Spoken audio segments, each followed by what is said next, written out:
came in ahead of maybe 10 minutes. And luckily the village is not. There are soldiers in there, and the shells were just coming in at random. When they're fired, you hear them go off, and then you have that few seconds when they're in the air, and you don't know when they're going to land, where they're going to land, or where they're going to explode. All of a sudden, boom, boom, boom, boom. It's terrifying stuff. Amidst that shelling, NBC's Matt Bradley spent the day in eastern Ukraine, where young and old, civilian and military, are girding themselves for war. Today he went to the front line, speaking to guardsmen who say they're ready to face down a Russian incursion. As of right now, one wonders how soon those Ukrainian soldiers may be asked to face down the enemy. Joining us now live from eastern Ukraine, NBC's foreign correspondent Matt Bradley. He's located in the city of Kharkiv, which is about 50 miles from where Russian troops and tanks are amassed. Kharkiv is Ukraine's second largest city. Matt, thank you for being there. There is a lot of movement on the ground tonight. What can you tell us? Yeah, a lot of that movement, Ali, is just across the border in Belgorod Oblast. That's where we've seen the most kinetic movements, both by Maxar Technologies, that satellite company that's been delivering a lot of those images, and we've also been seeing them on TikTok. We've been seeing a lot of users, Russian people, going out and taking selfies in front of tanks with soldiers who are moving all around the region. Again, that's only about 25 miles from the Russian border. They are poised and ready to come over that border at any time, and a lot of the most recent intelligence say that this city, Kharkiv, could be a major, major target. And I was just out there speaking with some National Guardsmen earlier today. I've been on the front lines too, where Rich Engel was, or near where he was, just in the last couple of days. You know, Ali, when you're talking with people here, they're not that worried, though there has been a palpable shift in just the last day or two. They're becoming a lot more concerned. But when you talk to people in uniform, Ukrainians who are wearing a uniform, there is this excess of exuberance when you consider their capabilities facing off against one of the most powerful armies in the world that is now within striking distance of some of the most major cities in this country. The hardware that's coming to bear on this country is something that most Ukrainian forces just don't have. And that's why when I was speaking with some former and current military officials here in Ukraine, they say that the real strategy is probably going to be that Russia will move in and take over huge amounts of this country. And there's going to have to be a sustained guerrilla or insurgency-style tactics. You know, Ali, in just the last couple of years, we've seen two major U.S.-funded and trained militaries crumble in the face of supposedly, on paper, much more inferior forces. And I think that here in Ukraine, you're seeing a much more inferior force going up against one of the strongest armies in the world. And Ali, I kind of worry that the main risk here isn't that Ukrainians won't fight, it's that they will fight. And I think that could really cause massive civilian casualties. Matt Bradley, many people, until he decides to turn all those tanks around and head back to Russia, has not worked. It's not going to work, Peter. And, you know, by backing off the energy independence policies that he inherited, and America being a net exporter of energy, 74% of the American people, rightly, including me, do not want one boot on the ground or involvement. But the problem is the rhetoric that Putin has used. You got to look at the history of Georgia, Moldova, Belarus, the language he's using, Putin, on the Baltics. How far does this go? The answer, the antidote would be for America to immediately mass produce enough energy that we can supply it to our allies. Any chance of that happening?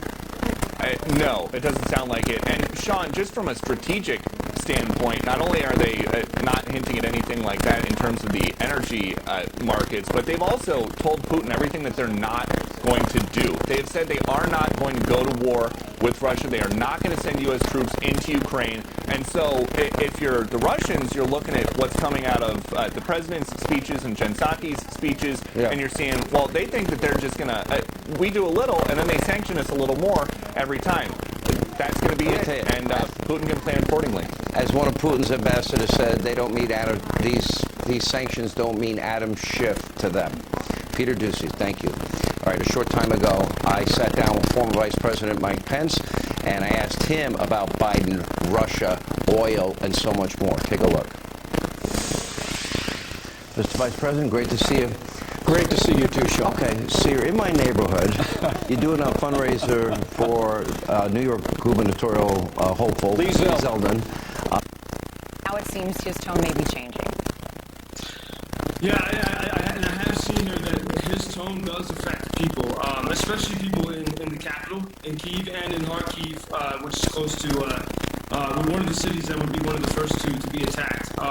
But I would say the main thing I have observed in the past 2 or 3 days in this definite change of tone is and for years, all the NGOs and the Aspen Institute, all the people that have worked in Ukraine for 8 years since the revolution, all the academics talk about Ukrainian civil society, and I have seen that come into full operation the past few days, where people, even if you can tell they're a little bit afraid, but people are ready to cooperate with each other to do whatever it takes to survive. And I don't want that to get lost in this, because it's an incredible. There's nowhere else for them to go. This is their homeland, and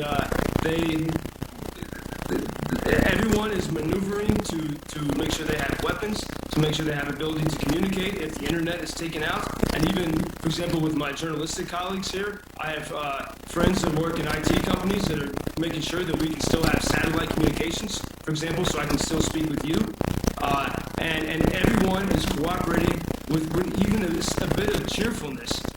So I don't want that to get lost. And I think that is the mode that everyone here is in now. We're not going to worry, but we are working swiftly to make sure we are prepared, whether it's to fight and to protect the vulnerable and those who need to be protected. That's the situation. That's where we are. A lot of mixed messages coming out of Ukraine tonight. Joe, as always, we appreciate you taking some time to talk to us. Be safe. We'll be checking back in with you again as the situation unfolds. Joe Lindsley in Ukraine. Thank you, Mike. Need to be the dominant values in the platforms that we... And I say that, yeah, I'm a Democrat. I criticized him on Afghanistan. I criticized him on other things. Monday morning. Parsha, down from the certified from headland to tailpipe. That's certified penetrance. It's all back to fire on the minute mile. Seem to be more than friends. In Kentucky, she had been seen. I have no idea. This. And then they realized they were his. Well, sanctions are not going to work. That's just a given. And in fact, I thought, and I'm still not entirely sure that the full invasion is in the cards. And I don't think it was when President Biden and his administration started talking about it. In fact, I believe that kind of embarrassment of Russia, trying to turn it into a pariah state, in fact, pushed Putin over the edge, which may have come anyway, but we don't know that anymore, because his speech on Ukraine and his sort of this way of recognizing the Republic, saying the Minsk agreement does not work, seemed to be the result of, at some point, he just decided that he's not going to be embarrassed anymore. But also, for as long as the Biden administration was pushing the narrative of invasion, and by the way, Zelensky was until very recently refusing that. In fact, I think on your show we discussed it almost last week, very recently. So Zelensky was even disputing that. And while the political maneuvering was happening, all this, the narrative of the Biden administration, in fact, only strengthened the hawk in the Putin administration. And Putin's very hawkish part of Putin's brain, when he decided that there is no way of talking to the West, there is no way to even have any political decision, so we're just going to do what we are going to do. So I think that was a diplomatic mistake. That's my view. I want to talk to you about this idea of I knew I had to take charge of my... Your son's fine. Thank you. What we have to avoid. To live up to their commitments to our common defense, and we are going to oppose efforts for Germany and Europe to become dependent on Russia for more natural gas.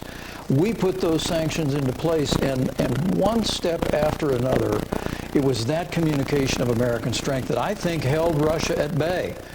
But it's been the signals of weakness, and most especially the disastrous withdrawal from Afghanistan that I think has emboldened our adversaries, it's emboldened Putin, and the only response is American strength. I would imagine President Xi is watching as well.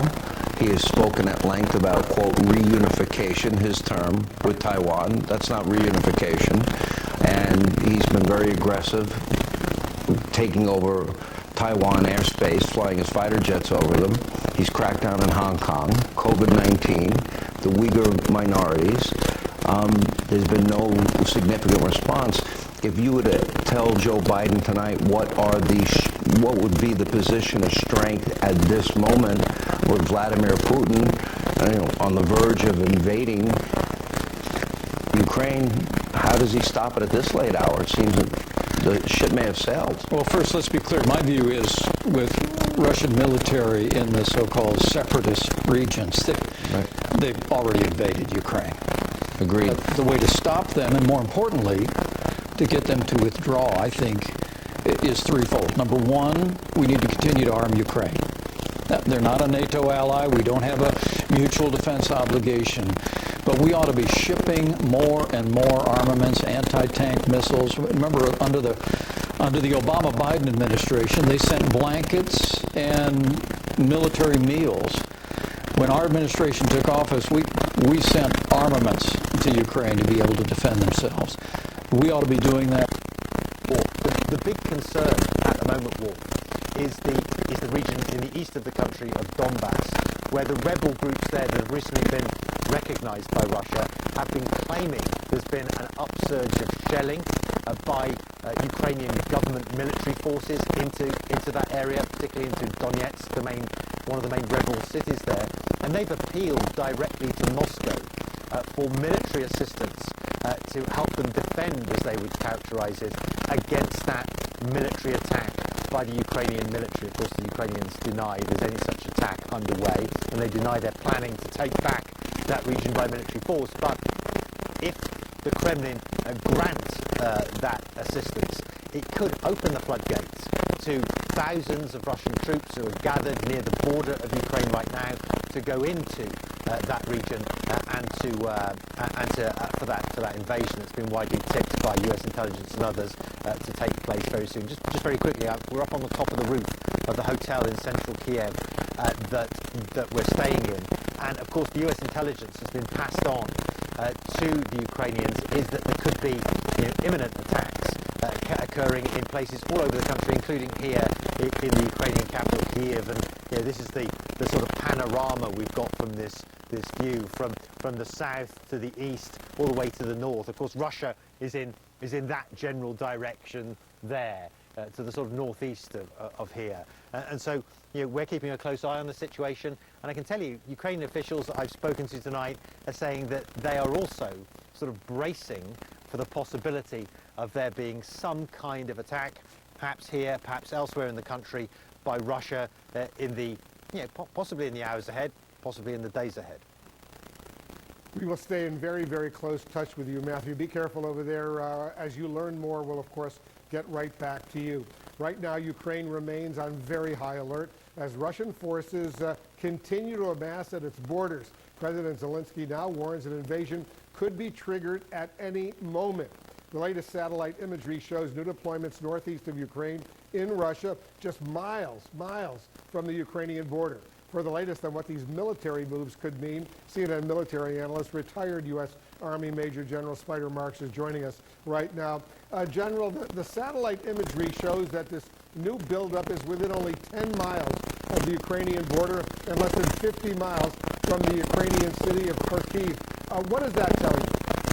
Yeah, well, I tell you, Wolf, what we're seeing as a result of the great work by the CNN correspondents, commercially available imagery that you've shared, the analysis that the administration has released, and certainly open sources of intelligence, really shows us that there is a significant buildup of forces right there. We've seen the cell phone footage, we've seen the imagery, and what that tells you is there is a real possibility, only 30 miles from the border to the second largest city in Ukraine, of Kharkiv, that forces could come across here at any time. And let's be frank, the forces have been available over the past couple of weeks, could have initiated this. So what you see President Putin doing is decreasing his risk. He's going through risk mitigation measures right now, which increases his logistics, his medical supplies, etc., and additional forces. But additionally, we've seen lots of footage of activity down here, which could provide movement into this area, which is where the separatists have been for the last 8 years, fighting alongside Russian soldiers. And here is the rest of the Donbass region. So here's what I think is going to probably happen. Movement will occur here if it hasn't already. Additional movement into this area would be significant military operations. There would be killing. There would be blood that would be as a result of these engagements. Simultaneously, the commander on the ground now has an option to put these Ukrainian forces in a vice, coming from this direction and coming from this direction. But also bear in mind, it gives him an option. This is the second largest city in Ukraine, as I indicated, which means they've got roads, they've got networks, they've got the ability to move stuff around. They could come in here and also threaten Kiev because there are also forces up here as well.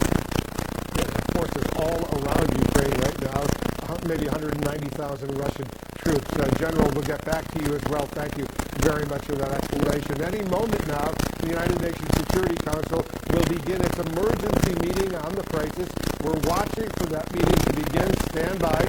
You're looking at live pictures coming in from the UN right now. There's the UN Secretary General.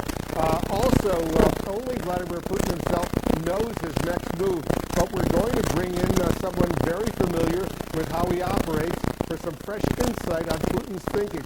The former U.S. ambassador to Ukraine, there he is, Bill Taylor. He's standing by live. We will assess right after the break. Realtor.com's John Mapp. Ukraine, but I don't think he can hold Ukraine, and I hope he realizes that and doesn't do a full invasion. If, in fact, Putin does invade, what's next? How does this play out? Well,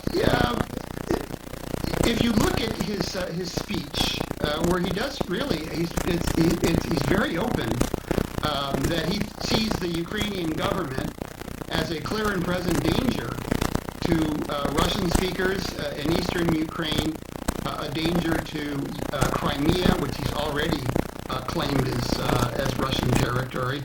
So it seems that his main aim is regime change in Kyiv. And Volodymyr Zelensky is the popularly elected president of Ukraine. They may be able to militarily decapitate that government, but they cannot rule that country because Ukrainians are going to resist, and they do not want to live under a Putin regime. The United Nations is holding an emergency meeting tonight as we speak. How does the world respond? The UN, NATO allies, the U.S. right now, as we essentially wait to see what Putin does? It's really quite extraordinary how united the NATO alliances, how united the U.S. and Europe is. If there's any upside, and it's hard to see an upside to this situation, but if there is, I have never seen the NATO alliance so united, speaking with one voice, coming up with an agreed set of sanctions.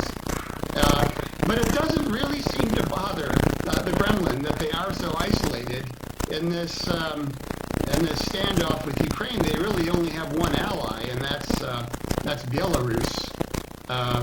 They seem to be almost completely isolated when it comes to their war aims.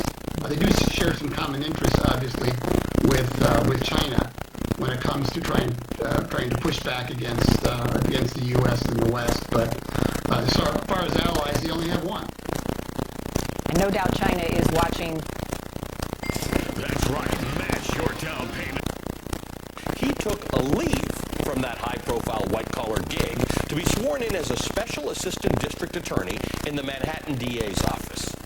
He was hired on to assist prosecutors with one single case, the investigation underway in that office of the Trump Organization. The criminal investigation of the former president and his business, examining potential tax fraud, bank fraud, and insurance fraud. And that investigation has appeared to be gaining steam ever since. Last summer, the Manhattan DA's office indicted the Trump Organization and its longtime chief financial officer, Alan Weisselberg, on separate tax charges, though their reported attempts to pressure Weisselberg to cooperate against Trump himself were apparently unsuccessful. In the fall, the Manhattan DA convened a special grand jury in the Trump case. Even after a newly elected DA took over at the beginning of this year, that grand jury was still hearing testimony last month. The investigation had reportedly focused in on the question of whether Donald Trump inflated the value of his assets in order to mislead banks into giving him bigger and better loans. You'll recall that just last week, Trump's longtime accounting firm cut ties with him and essentially retracted a decade's worth of financial statements that it had prepared for him. But today, that big deal racketeering lawyer, the guy that brought the case they brought in a year ago to focus on the Trump case, well, he resigned. So did another lead prosecutor who had been involved in the Trump case for years. He was the one who successfully argued before the Supreme Court that Trump's accountants had to hand over his tax returns. They both resigned. According to reporting from the New York Times, after that new Manhattan district attorney, quote, indicated to them that he had doubts about moving forward with a case against Mr. Trump, end quote. We do not know the reasons for the new district attorney's reported doubts about this case. His office insists today that the Trump investigation is ongoing. The two prosecutors who quit are not commenting. The Times notes that, quote, time is running out for this grand jury, whose term is scheduled to expire in April. And without those two top prosecutors, the years-long investigation could peter out.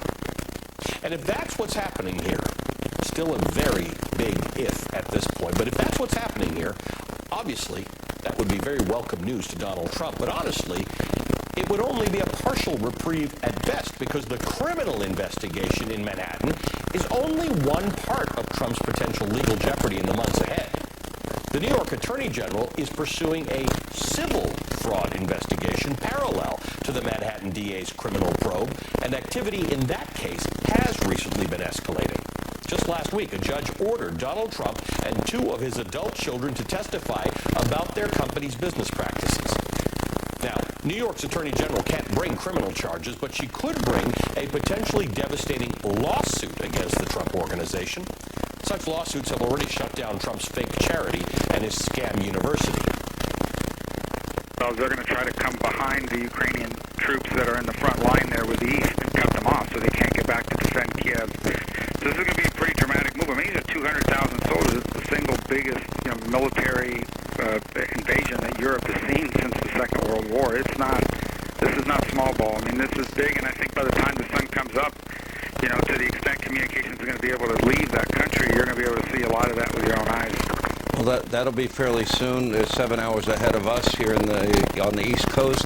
Let me ask you very, very specifically, because the premise of Putin has been, oh no, we are recognizing these independent regions. Okay, we know that was a pretext from the beginning. You don't need to amass 190,000 troops and all your military might just to recognize independence. He said he's playing a peacekeeping role.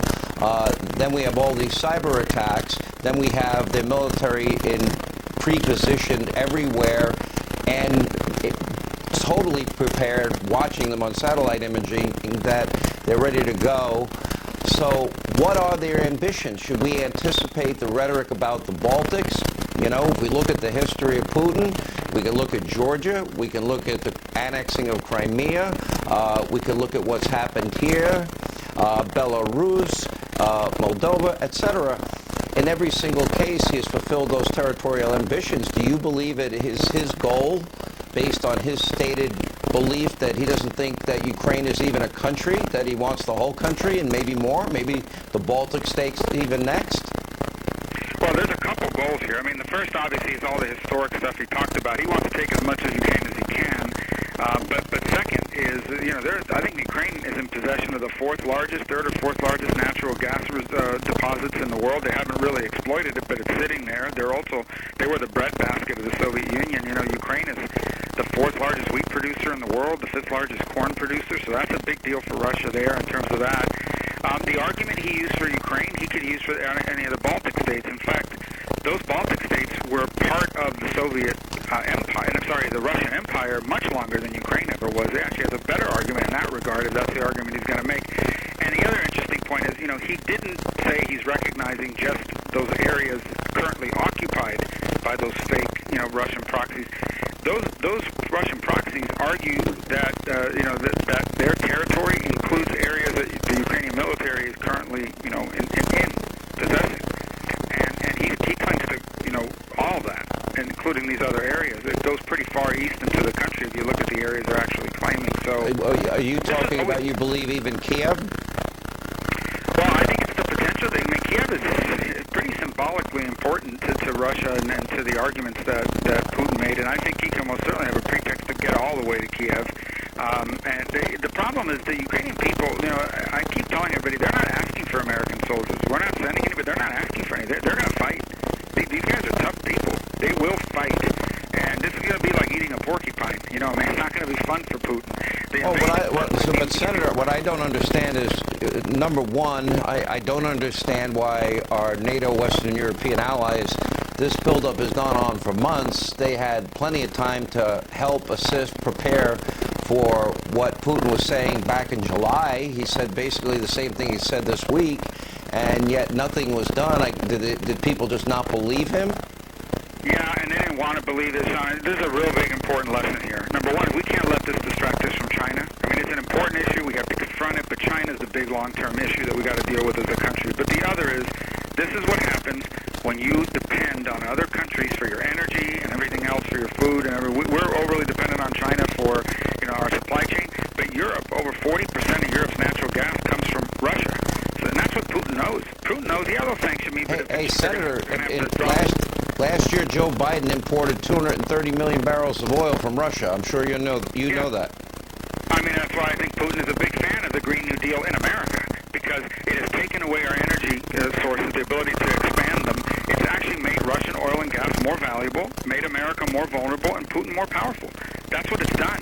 It's made it more powerful and more rich.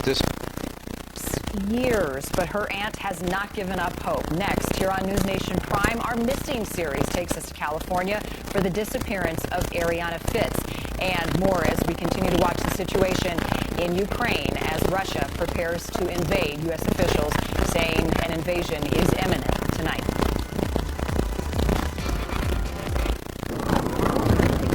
No matter where you live.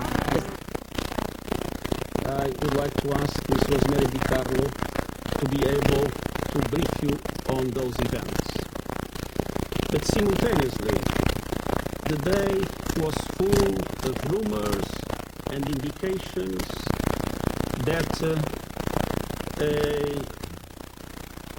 an offensive against Ukraine was imminent. In the recent past, there were several situations with similar indications, similar rumors. And I never believed in them, convinced that nothing serious would happen. I was wrong. And I would like not to be wrong again today. So, if indeed an operation is being prepared, I have only one thing to say from the bottom of my heart. President Putin, stop your troops from attacking the Ukraine. Give peace a chance. Too many people have already died. Thank you, Mr. President.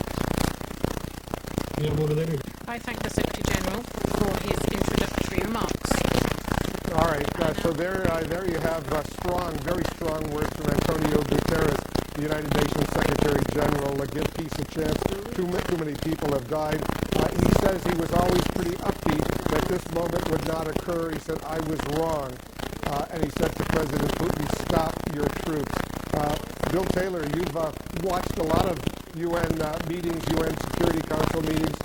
This meeting with the Secretary General opening up with these strong words, it underscores how dangerous this moment is right now. It does, Wolf. It's a very dangerous moment. It is sad that the Security Council can't do anything about it.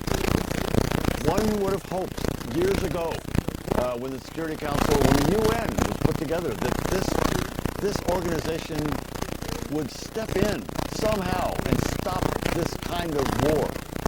But it's clearly not.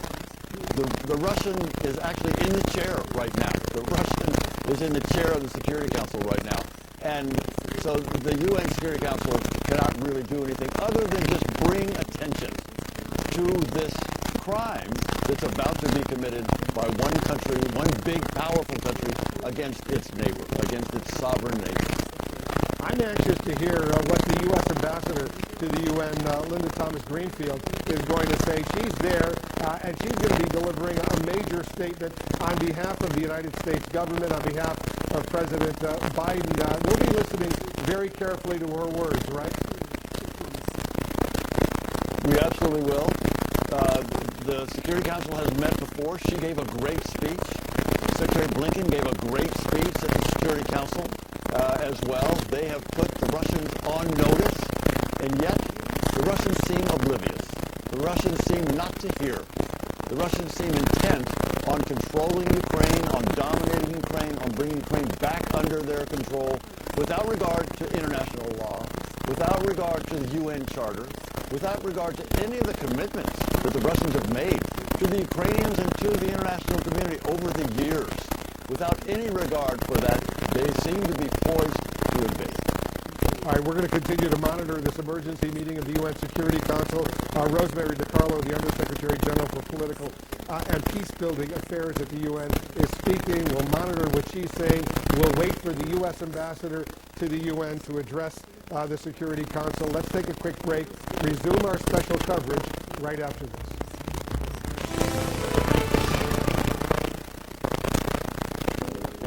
What makes my heart beat? Having everything I want in the place I love. Jamaica, heartbeat of the world. Let's go.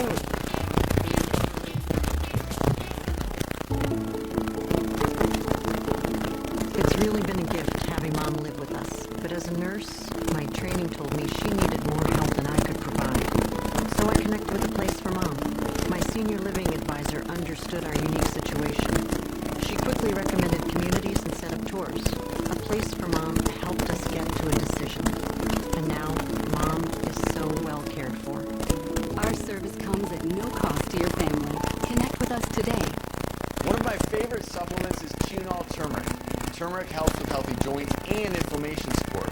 Unlike regular turmeric supplements, Qunol's superior absorption helps me get the full benefits of turmeric. The brand I trust is Qunol. Don't settle for products that give you a sort of white smile. Try Crest Whitening Emulsions for 100% whiter teeth. My mom, she lived in San Francisco. You know, she didn't live in the best situation, you know. Contessa Fitz is Nicole's sister, who has spent the better part of the last 6 years trying to piece together the mystery of what happened to her sister, found dead by a groundskeeper in a shallow grave, covered by a sheet of plywood on an April day in 2016, here in San Francisco's McLaren Park.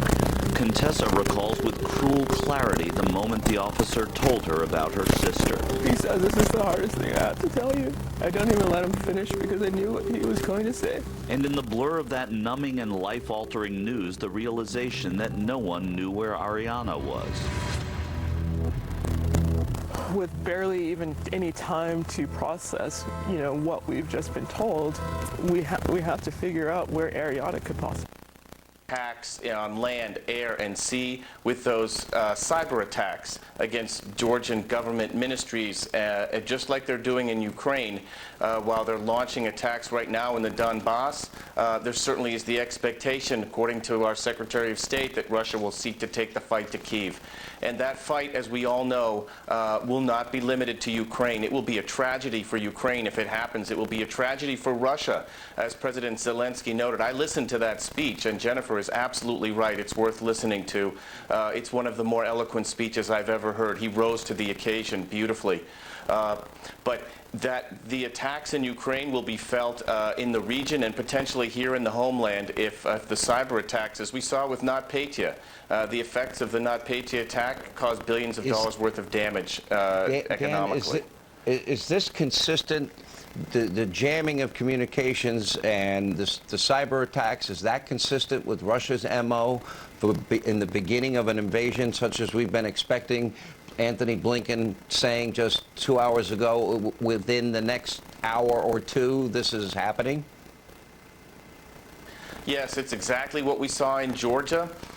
And the father of the hybrid war, Gerasimov, he was in Belarus conducting those, as the Army Chief of Staff, he was conducting those the exercises, military exercises in Belarus. And this is his strategy to combine the cyber attacks with land, air, and sea attacks. But make no mistake, if it does happen, there's going to be just such spilled blood on both sides. And that's what the point that Zelensky was making tonight. And, you know, if Putin really does follow through with this, this is evidence of just how weak he must consider himself. You know, the Russian Empire fell as a result in the wake of World War I, and the Afghanistan war drove a lot of nails into the Soviet evil empire's coffin. And Vladimir Putin has got to be thinking that a risky, costly invasion of his neighbor Ukraine, they called them one, you know, that they were a brotherly nation and one people. I mean, I don't know how you could launch a war against your brothers like that. But if he does it, he could be risking his own regime, and that's something that I wonder whether his inner circle, and it's a very small inner circle, might be thinking about tonight. I sense just the opposite. I sense he senses an opportunity, a weakness, not only with the weakened United States, the energy dependence of Western Europe on Russia for the lifeblood of their economy. But let's go through the history here. In 2008, he invades Georgia, sets up a puppet government. He also set up client states in Moldova, Belarus. Under Obama, 2014, that's when he annexed Crimea. Now he says, under the guise of being a peacekeeper, he recognizes these two provinces. Is this now based on all the years in intel, over 3 decades of intel, and a lot of it in and around Russia? Is it your belief, if you're reading Putin's mind tonight, that this is way bigger than a peacekeeping mission for these two now recognized independent republics, as he calls them? And then you've got to look at his comments about the Baltics, because the rhetoric sounds awfully similar to exactly what he's been saying about Ukraine, and he's suggesting in his revisionism of history that Ukraine doesn't even exist as a country. So the Baltics next. Now we've got the equation that NATO's involved because they're NATO members. Right, and listen, he's argued consistently that he's defending ethnic Russians in Ukraine, just as he said he was defending ethnic Russians in Georgia. There's plenty of them in Estonia and the other Baltic states. I'm going to add one other thing, Sean. He's definitely fighting Ukraine, and by extension, the U.S.-led NATO alliance. We convene emergency meetings at the highest levels of the Russian government. We all saw this on Monday with the state televised Security Council meeting held by President Putin, an orchestrated moment in which the Russian government decided to recognize as, and I quote, independent states, unquote, sovereign territory of Ukraine controlled by Russia's proxies since 2014. They literally violated Ukraine's sovereignty and territorial integrity on live television before the world. We said that false proclamations would come declaring Russia would need to defend Russian speakers in Ukraine. We got that and much more from President Putin's speech on Monday and during the speech of the Russian ambassador in the General Assembly today. No one could have predicted just how dangerous, inciting, and far-reaching President Putin's speech would be, with Putin arguing for taking the world back in time to an era of empires and colonies. Finally, we said the attack would come next, that we could expect communications to be jammed, cyber attacks to shut down key Ukrainian institutions. Last week, we attributed to Russia denial of service attacks against Ukrainian banks, and we saw similar activity this morning targeting government sites as well. And in the last few hours, we have received very concerning reports of destructive malware placed on hundreds of computers and executed on at least some. After that, we said would come the bombs and missiles, the soldiers, and the tanks. Already soldiers have been deployed to the occupied region of Ukraine. Ladies and gentlemen, we are here tonight because we believe the rest is imminent. Now, over the past few weeks, Russia has called our predictions hysterical. Russia said we were lying. Russia said we were supplying the world with misinformation. Russia's diplomats even laughed in the face of the human suffering we were sounding the alarm about.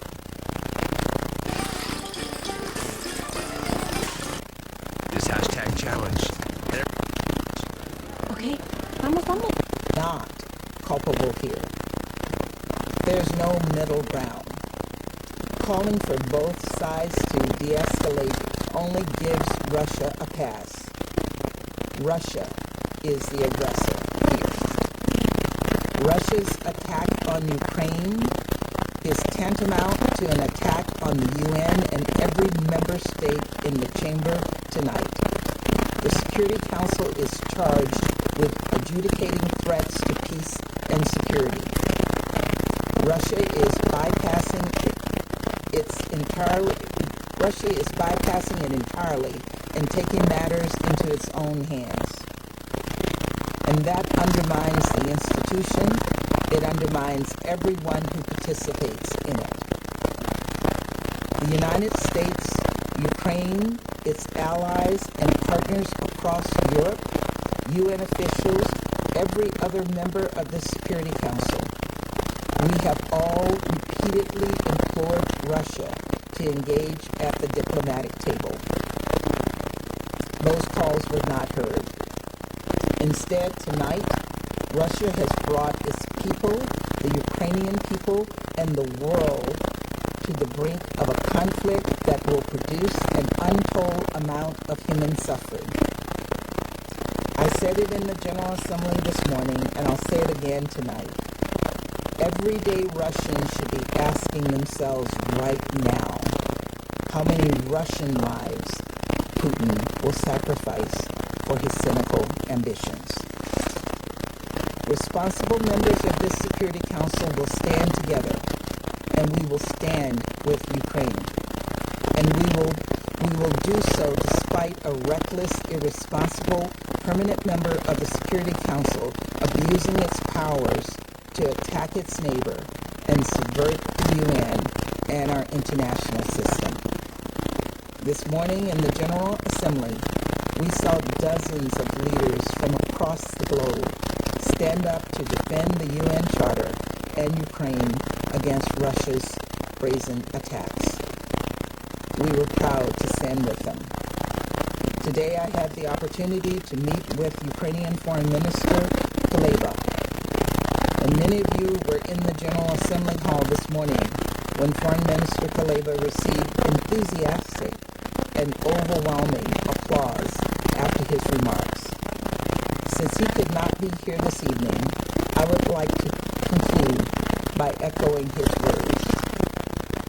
This morning he warned us all that, quote, No one will be able to sit out this crisis if President Putin decides that he can move forward with this aggression against Ukraine.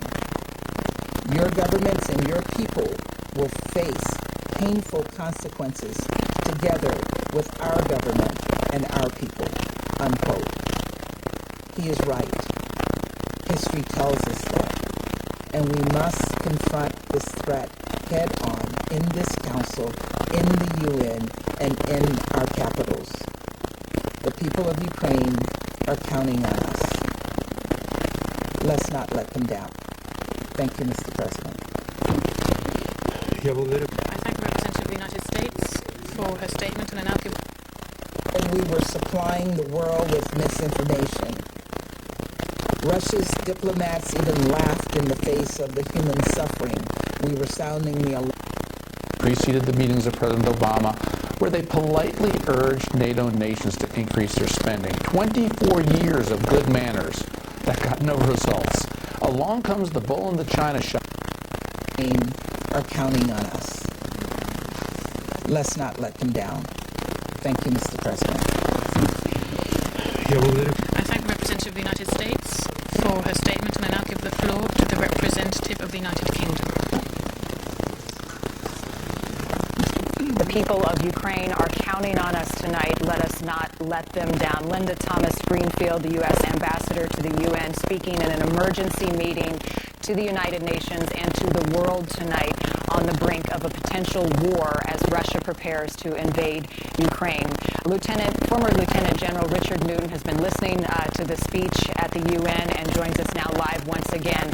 We are hearing words like imminent invasion.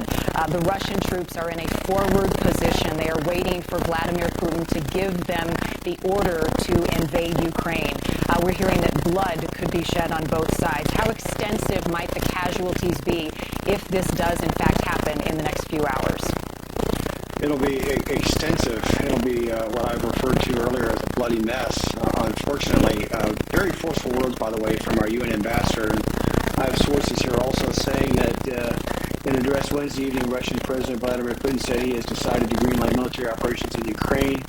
Quote, I've made the decisions to conduct a special military operation, Putin said. Of course, that's unverified right now. And I also have word from my sources. I don't know if you reported this yet, but breaking now, Ukrainian airspace has been closed due to potential hazardous situations. That's coming out of the Ukrainian side on the airspace. But again, it will be unfortunately bloody. I'd like to back up just a little bit, with our discussions with Joe earlier this evening in Ukraine. He made a comment referring to the strength of the Russian military. Since 2014, they have been rapidly modernizing. General, may I interrupt you just for a moment? Sure. I'm going to ask you to come back. We're going to take a quick commercial break, but because the situation is developing, we're going to stay on the air here with News Nation Prime. Stick around. We'll get into that and the situation in Ukraine in just a moment. Also, to attack them and trigger this invasion.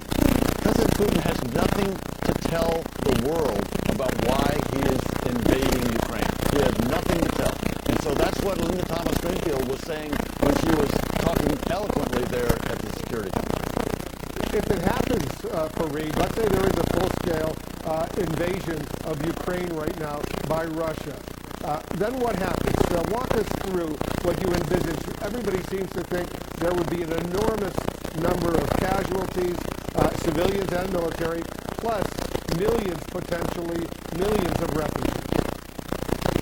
So, as I said, let's think about it in two stages. First, you imagine they try to recapture the area that they claim is part of these phony independent republics. And I think Bill Taylor's point is very well taken. The Ukrainian government has so far showed extraordinary restraint. They have been shelled up on, they have been attacked, the ceasefires have been violated every hour, and the Ukrainian government so far has not responded. But that will not persist. If this new intervention takes place, the Ukrainian army will start fighting back. Now, the Russian army is the largest land army in Europe, so it is an unequal contest. But the Ukrainians have two things going for them. The will to fight to defend their own country, and a lot of fairly sophisticated military hardware that has been given to them by the United States over the last few years. I think you are likely to see a very bloody war. Unfortunately, again, as I said, the Ukrainians are outmatched. The Russians have a very formidable force. But the Ukrainians will fight. They will fight hard. They will fight to preserve their country. And most importantly, even if the Russians do quote-unquote win, if they take the capital, if they take, the symbols and seats of power, the Ukrainians will keep fighting. And the Ukrainians will fight it through an insurgency. They will fight through various forms of resistance.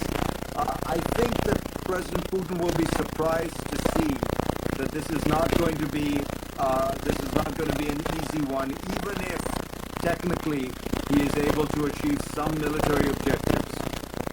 You know, Ambassador Taylor, we've just learned that President Putin has just announced that a military operation has begun, he says, to protect Donbass, this disputed area, part of Ukraine controlled in large measure by pro-Russian sympathizers over there, as well as Russian troops. So what do you make of this?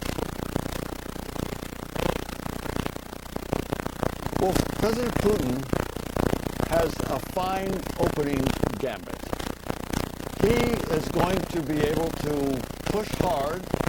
It'll be bloody, but he will be able to overrun or push through a determined Ukrainian resistance. Ukrainian military does have, as Fareed says, it has sophisticated weapons, but even more important, it's got the will to fight, defend its own country, its own land. But the Russian army will be able to push through. It's a big country. It's the size of Texas. The Ukrainian people will resist. Ukrainian people will make it hell for Russian occupiers. The Ukrainian government will presumably leave Kyiv. It will set up somewhere else, maybe in the west, but it will continue to support it, and the Ukrainian people will continue to support it. And the Russian opening is fine. The Russian they don't have an end game, Wolf. They don't have an end game. Yeah, we're going to continue our special coverage. I want to thank all of our viewers for this special coverage tonight. I'll be back tomorrow, 6 p.m. Eastern in the Situation Room, 9 p.m. for CNN. Tonight, we're continuing to monitor what's going on. Our breaking news coverage continues right now with Don Lemon tonight.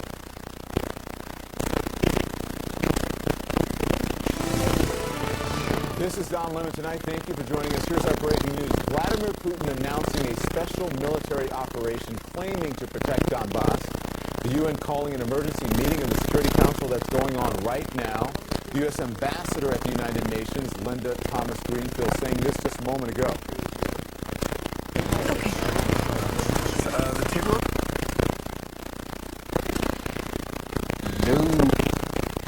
Also know at this hour, Ukraine's airspace is restricted. Ukrainian aviation authorities have declared some airspace in the east to be danger areas because of attempts by Russian aviation authorities to seize control of that airspace. Ukraine acted after Russia issued a ban on civilian air traffic in airspace over eastern Ukraine. This entire crisis raising questions about what the conflict means for the United States, especially at the pump where, according to AAA, national gas prices are already 90 cents higher than what they were just 1 year ago. Couple this with record inflation and ongoing supply chain issues, Americans can also notice even higher costs at the grocery store. The stock market also taking a hit because of this volatile situation. We were able to speak with two SDSU professors about where all of this could be headed. They say it is unlikely the United States would send troops to Ukraine because they aren't a member of NATO. They also say that this Russian advance is a power grab by Vladimir Putin. So he might have these ambitions to restore Russia to what he believes is the rightful position of power in the world, which it lost after the Cold War ended. If the shooting starts in earnest beyond the current conflict line, this will get bad fast. It'll absolutely be historic. President Joe Biden has pledged support to Ukraine and is prepared to issue even more severe sanctions against Russia. Turning things over now to a check of the forecast, and without that wind today, it sure felt a lot warmer, Tyler. Made a huge difference today, certainly. The wind chills this afternoon were not that bad, but these past few mornings, they really have been very nasty. This especially in the northern part of the state. But we did rebound nicely today compared to Donetsk and Luhansk regions of Ukraine does not change those borders one iota. They did not change in 2014, and they have not changed this week. We urge the Russian Federation to reverse this decision immediately. We urge the Russian Federation to refrain from further escalatory unilateral actions which can only serve to further deepen this crisis. Tonight, the path for diplomacy, the path for dialogue that we have called on for so long is perilously narrow. The principles of the UN Charter we hold dear have already been breached. These principles now risk being further violated. This is the time to show courage. The courage and the time now to pull back from the precipice. The time to return to dialogue and diplomacy. The use of military aggression has no place in our modern world. Have we learned absolutely nothing from our history? These United Nations rose from the ashes of 2 world wars. The senseless destruction of that era was born of a belief that military might makes right. This philosophy, applied with modern weaponry, would unleash devastation and human suffering, affecting millions of innocent people. Tonight, we stand with the people of Ukraine. Tonight, we stand with the UN Charter.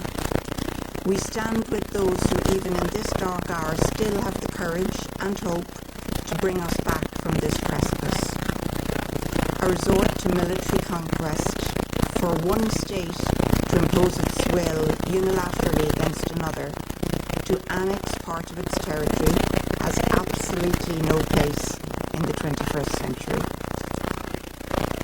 That he will launch simultaneously those forces, but also as a preamble to that, or in parallel to that, a very significant electronic warfare attack to shut down the eyes and ears of the Ukrainian government, to again cut off President Zelensky from his cabinet as well as his military leadership.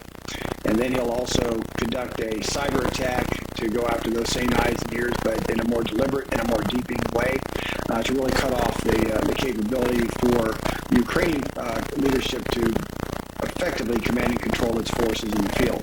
Followed by that, you'll see what I believe will be an extensive air campaign, air attack with Russian fighter bombers and attack aircraft, followed by, again, ballistic missiles that are in place now, and then rockets, and then you'll see, again, worst case scenarios of mechanized forces will move in from Belarus. That's where the vast majority of the tanks and so forth. And by the way, those forces in Belarus are very, very honed and on edge right now because they've come off a 10 or 11-day exercise, which puts them into a perfect position with momentum to come down. Kyiv, the capital, is about 370 miles away to the south. All the while, they'll see forces from the east come in as well. And then under daylight circumstances, most likely you could see paratroops dropping into key nodes, and certainly the capital. And another indication will be that the special operations forces that are in and around the capital, but in other areas of Ukraine, will, in my terminology, will come live now.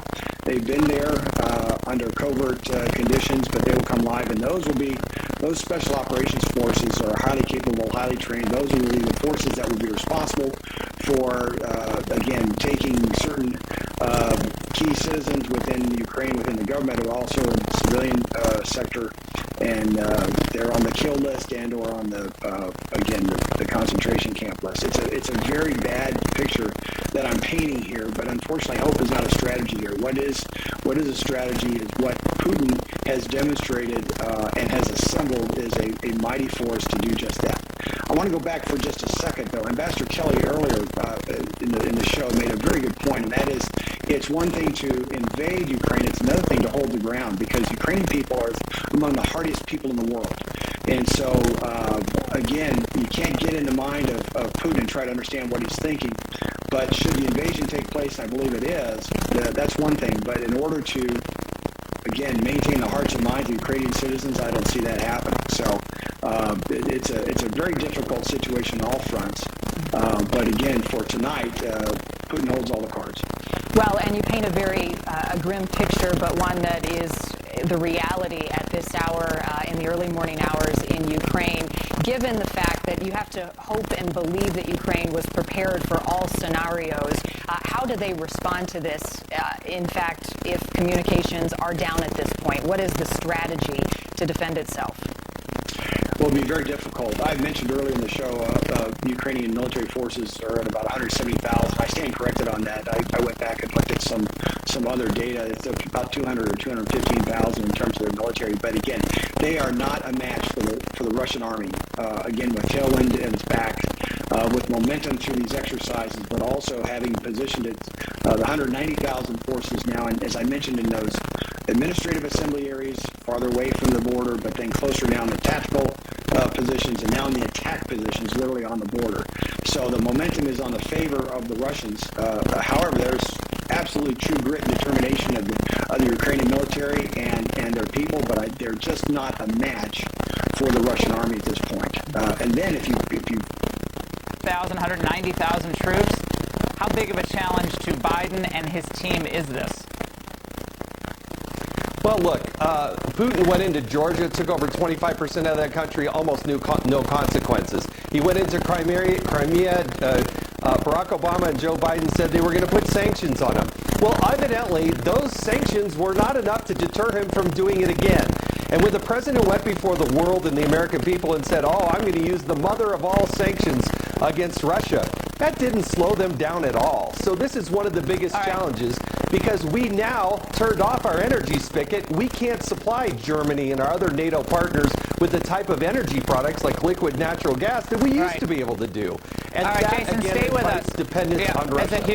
It's a huge deficit. Thank you, Jason. Stay with us. Now, on the phone now is Jennifer Griffin, Fox News national security correspondent. Jennifer, we're hearing spiraling out of control, which is obviously extremely disturbing, out of the UN. What can you tell us? Well, Laura, what I can tell you is that I'm watching images in downtown Kyiv where where reporters are showing what appear to be they say they're hearing explosions in the capital of Kyiv. This is what we have been expecting. We have been told that once the airstrikes and missile strikes begin, that all of Ukraine is in Vladimir Putin's sights. I want to read to you what Putin said in his speech at 6 a.m. this morning when he announced this military action inside Ukraine. Here's what he said, and it's very ominous. In an apparent warning to the United States and NATO, he said in his address, a couple of words for those who would be tempted to intervene. Russia will respond immediately, and you will have consequences that you never have had before in your history. I want to pick up on something that Lucas was talking about earlier as to why it is that the U.S. has not put troops on the ground or flying in the airspace above Ukraine. It is a very different situation we find ourselves in tonight, because these are two nuclear powers. The U.S. and NATO know that when you are talking about Russia and Russia going into a sovereign country like Ukraine, it's not something where you can put your military there on the ground and risk it escalating into a nuclear war. And so that is why there's been a very calibrated approach, an attempt to warn and declassify all this intelligence, to tell Putin that we're watching, we know what he's doing. They've been working on this since October. The NATO alliance has been working on this together. That's why the sanctions are ready to be rolling out. They're going to be rolling out in waves in the coming days, because they knew that they had very few cards to stop Putin if he wanted to move his military position, as they watched steadily as he was doing. And so very important to remember that that is why troops are in the Baltics and in the NATO Article 5 countries. They do not want this to spill over into a war between two nuclear powers. In Ukraine, like the Secretary General clearly stated, the decision of the Russian Federation to recognize the so-called independence of Donetsk and Luhansk regions are violation of the territorial integrity and sovereignty of Ukraine and are inconsistent with the principles of the Charter of the United Nations. Let me recall the principles and purposes of the UN Charter, which are now under threat. The Charter applies to all nations, including Russia. Today in the General Assembly, member states from all over the world strongly urge the parties to pursue negotiation towards a peaceful resolution of the conflict, with respect for international law and Ukraine's sovereignty and territorial integrity. Norway urges Russia, as a party to the Minsk Agreement and to the conflict, to fulfill its commitments to abide by international law and to return to the path of diplomacy. Russia has taken on a clear commitment to seek a peaceful settlement to this conflict and must honor it.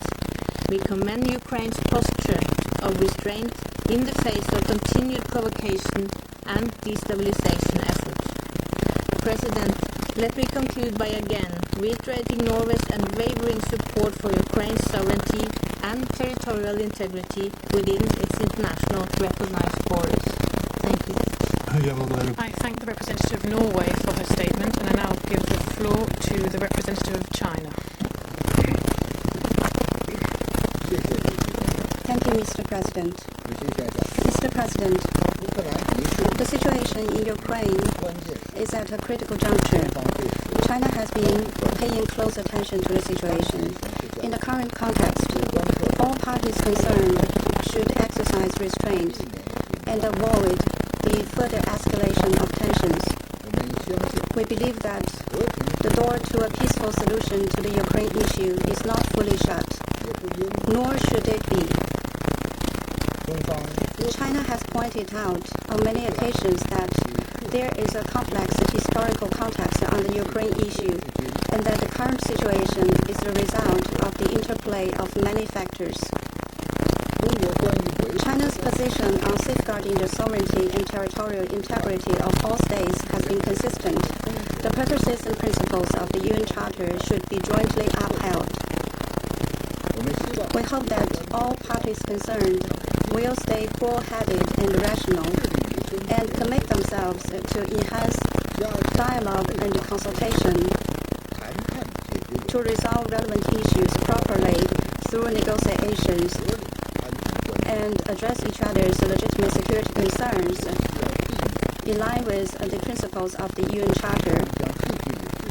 It is especially important at the moment to avoid fueling tensions. China will continue to promote peace talks in its own ways and welcomes and encourages all efforts aimed at a diplomatic solution. Thank you, Mr. President. I thank the representative of China for his statement, and I now give the floor to the representative of Brazil. Thank you, Mr. President. I'd like to thank the Secretary General and the Undersecretary General, Rosemary DiCarlo, for the information and remarks they have put before the Council tonight. Mr. President, the reports received about the movement of troops into certain areas of Donetsk and Luhansk in Ukraine are cause for extreme concern. The threat or use of force against the territorial integrity, sovereignty, and political independence of a UN member state is unacceptable. In the present circumstances, the Security Council must act according to its main purpose as holder of the primary responsibility of the Soviet Union. And Putin himself also, let's remember, he's already used force. He's gone to war 4 times. Chechnya 1999, Georgia 2008, Ukraine 2014, Syria 2015, much smaller wars than what he's launching now, but he's won all those wars. I think, and I think you're right to consider the analogy that this is an overreach, and this will be the beginning of the end of Putin's regime. It won't happen overnight, it won't happen in months, it'll be measured in years, but this could be a turning point in his last hurrah of trying to rebuild the Russian Empire. And joining our discussion now is Chairman Adam Schiff, Chairman of the House Intelligence Committee. He is just back from the Munich Security Conference. And Chairman Schiff, latest intelligence that you probably have before us, of course, is that we are now hearing the sounds of war in Ukraine's capital city. Sadly, Lawrence, I think a full invasion is underway. The Russians will try to decapitate Ukrainian defenses. They will, in addition to the cyber attacks, the shutting down of airspace, go after Ukrainian military assets, try to disable them with their own kind of shock and awe. And Ukrainians will fight, but I think they will be overwhelmed initially. Where it's going to become very costly to Russia is over the longer term. And sadly, I think the cost and casualties will be high. I think that the loss of Russian troops will also be high. And Russian mothers and fathers are going to see their sons come back in body bags. This is Putin's war. It is just naked aggression. And I think it's disastrous. Today, President Zelensky, in effect, promised Vladimir Putin real and powerful retaliation to his invasion, saying, "You will see our faces, not our backs." And so you just referred to Russian body bags coming back. This is going to be, according to the promises made by the Ukrainian government today, a real all-out war that they will wage to defend their country. I think that's right. And Lawrence, it may not look like that initially because the Russians have such superior firepower. They may very well be able to quickly overwhelm Ukraine's military and disable large portions of it. Ukrainian military assets right now that are protecting the Russian invasion from Donetsk, they won't be able to move to, for example, defend Kyiv quickly enough. But nonetheless, the Ukrainians are tenacious people, and they're going to defend their homeland. They're going to defend their ability to decide their own destiny and not to be controlled by the Kremlin. So I think this will be a very costly endeavor. I certainly hope that the NATO allies, the West, and our allies beyond the West will sustain crippling sanctions over time, as long as it takes, to completely debilitate the Russian economy, to make the Russian people feel the folly of their leader in invading their neighbor. And we have to work together to make this a failure for Putin, or we'll see more of this. We'll see more of this with China and Taiwan. We'll see more of this from Vladimir Putin. I think nothing less than the international rules-based order is at stake here. And this is a momentous and tragic day when once again we see a dictator in Europe try to remake the map of Europe by using its military power. Chairman Schiff, you've just returned from the Munich Security Conference, and I was struck by the fact that on day one of the sanctions, the German pipeline was part of the sanction package. The German government agreed to that. Is that because the United States was sharing precise intelligence indicating that we were this close, we were a day or less than a day away from an actual invasion? I think that certainly contributed to it. We sat down with the German Chancellor, and we've been sharing, through the Biden administration, have been sharing intelligence with our allies very closely. But really, it's a tribute to the German people. And this is a really important project for Germany. It was no easy matter, I think, to come to the decision that they're going to have to kill this project. But they are going to have to kill it. And we're determined to kill it now that Russia has so egregiously invaded its neighbor and violated international law. We can't allow Russia's petroleum resources to continue to be leveraged over our allies. And so, it's mostly a credit to the German people and to the Chancellor that they share the resolve of the rest of the world, even though Germans are going to feel the economic consequences much more keenly than we will in the United States. What can you... Really loud bang here where it's really hard to imagine that would have been incoming fire. That also sounded like something really, really big was just shot into the direction of Ukraine. That, of course, is after the past couple of days, we've seen a massive military buildup here, especially in the Belgorod area. Of course, we are very close to Kharkiv, very close to where Clarissa is.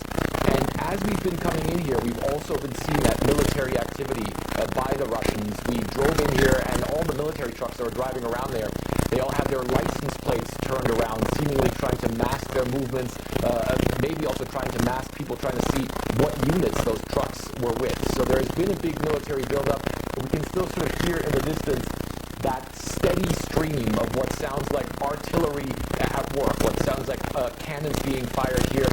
Belgorod, of course, one of the main areas where the Russians have concentrated their forces, Don. And throughout the day, I traveled really on the entire border region between Russia and Ukraine, down by Donetsk, where it seems as though there's some fighting going on there as well, all the way up to here to Belgorod. It's a huge area, but the main concentration of Russian forces are up here and down near the Donetsk area, and we can certainly see, or we can certainly hear, at least from our vantage point, that it really seems that that military operation is very much in full force from what we're hearing, standing right here on the balcony at the moment, but also having driven through the city as well, Don. And are you hearing that now as you speak, Matthew?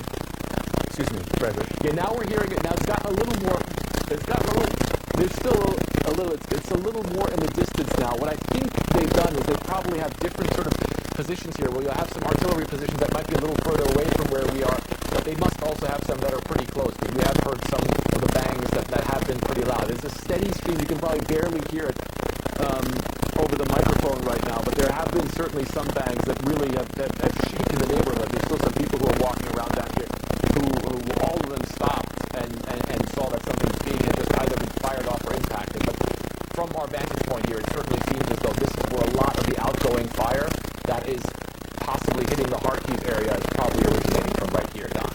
All right. Frederick Flippin is on the Russian side in Belgorod, and also Matthew Chance is in Kyiv, and our Clarissa Ward is joining us from Kyiv as well. Excuse me, joining us from Kharkiv. I want to get back to Matthew Chance now. Matthew, when you first began your reporting, we could clearly hear the series of explosions behind you. You've moved to a different position. Yeah. What is the latest? Yeah.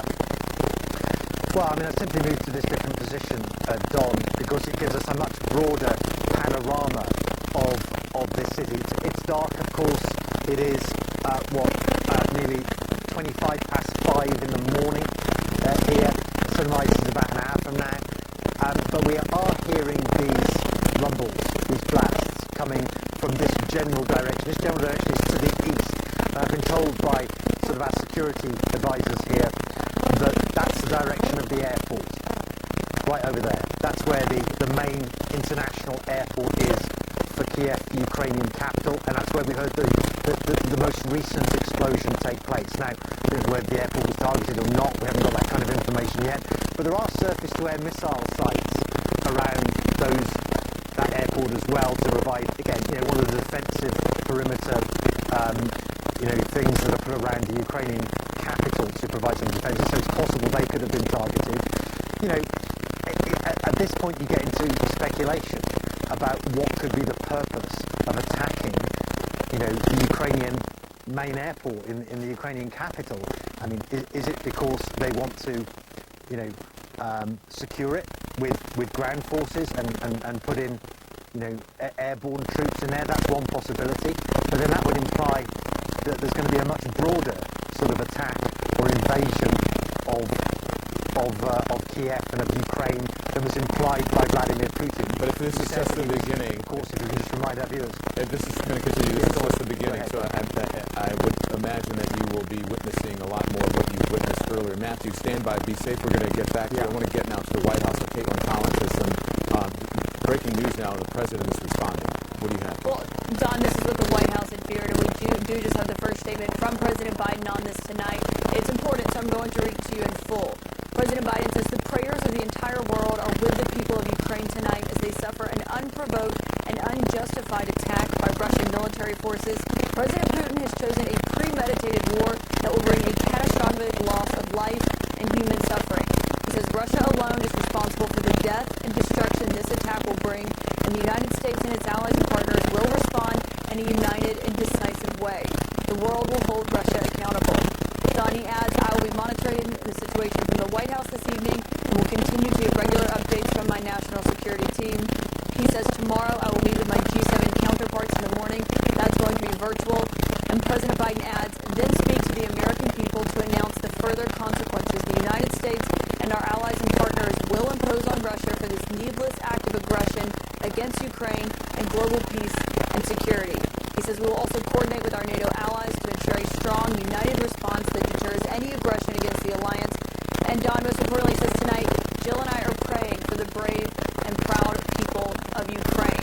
So it's the first statement from President Biden since this happened, since that announcement from President Putin, that chilling announcement. He says he will speak tomorrow after he meets with those G7 leaders virtually to talk about what the response is going to be from the United States for these actions by President Putin. And all of this happening within just the last few minutes, Caitlin, very quickly after Vladimir Putin gave that speech about this special military operation that he is sending in, and then what we've heard explosions happening in Ukraine and on the Russian side of the border as well. Stand by. I want to get to Clarissa Ward now, who is joining us again live. Clarissa also hearing those explosions from her location. What are you hearing now, Clarissa? Well, it's been a little bit quieter now, Don. I heard something, but quite far away in the distance. But that first initial period of I'd say roughly 5 to 10 minutes after President Putin effectively declared this war, you heard a very steady stream of explosions. Can't say what exactly they were, whether they were missiles or what kind of strikes they were. But still, there's this surreal sense. I can't quite explain it. I think everybody here, up until the very last minute, just didn't think this was actually going to happen. They didn't think it was possible because it doesn't make any sense, and no one could understand how President Putin would make such a decision and potentially kill so many people. I don't know if you could just hear that. That was another strike in the distance there.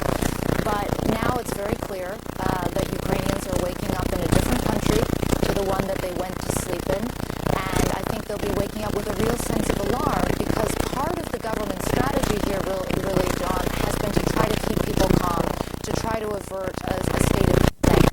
And so one doesn't have the sense that there has been a huge amount of preparation put into place, particularly here where I am in Kharkiv, where just yesterday the mayor was telling people to go about their daily business, to go to work, saying that the city's facilities were still operational and it was important to stay calm and to stay united.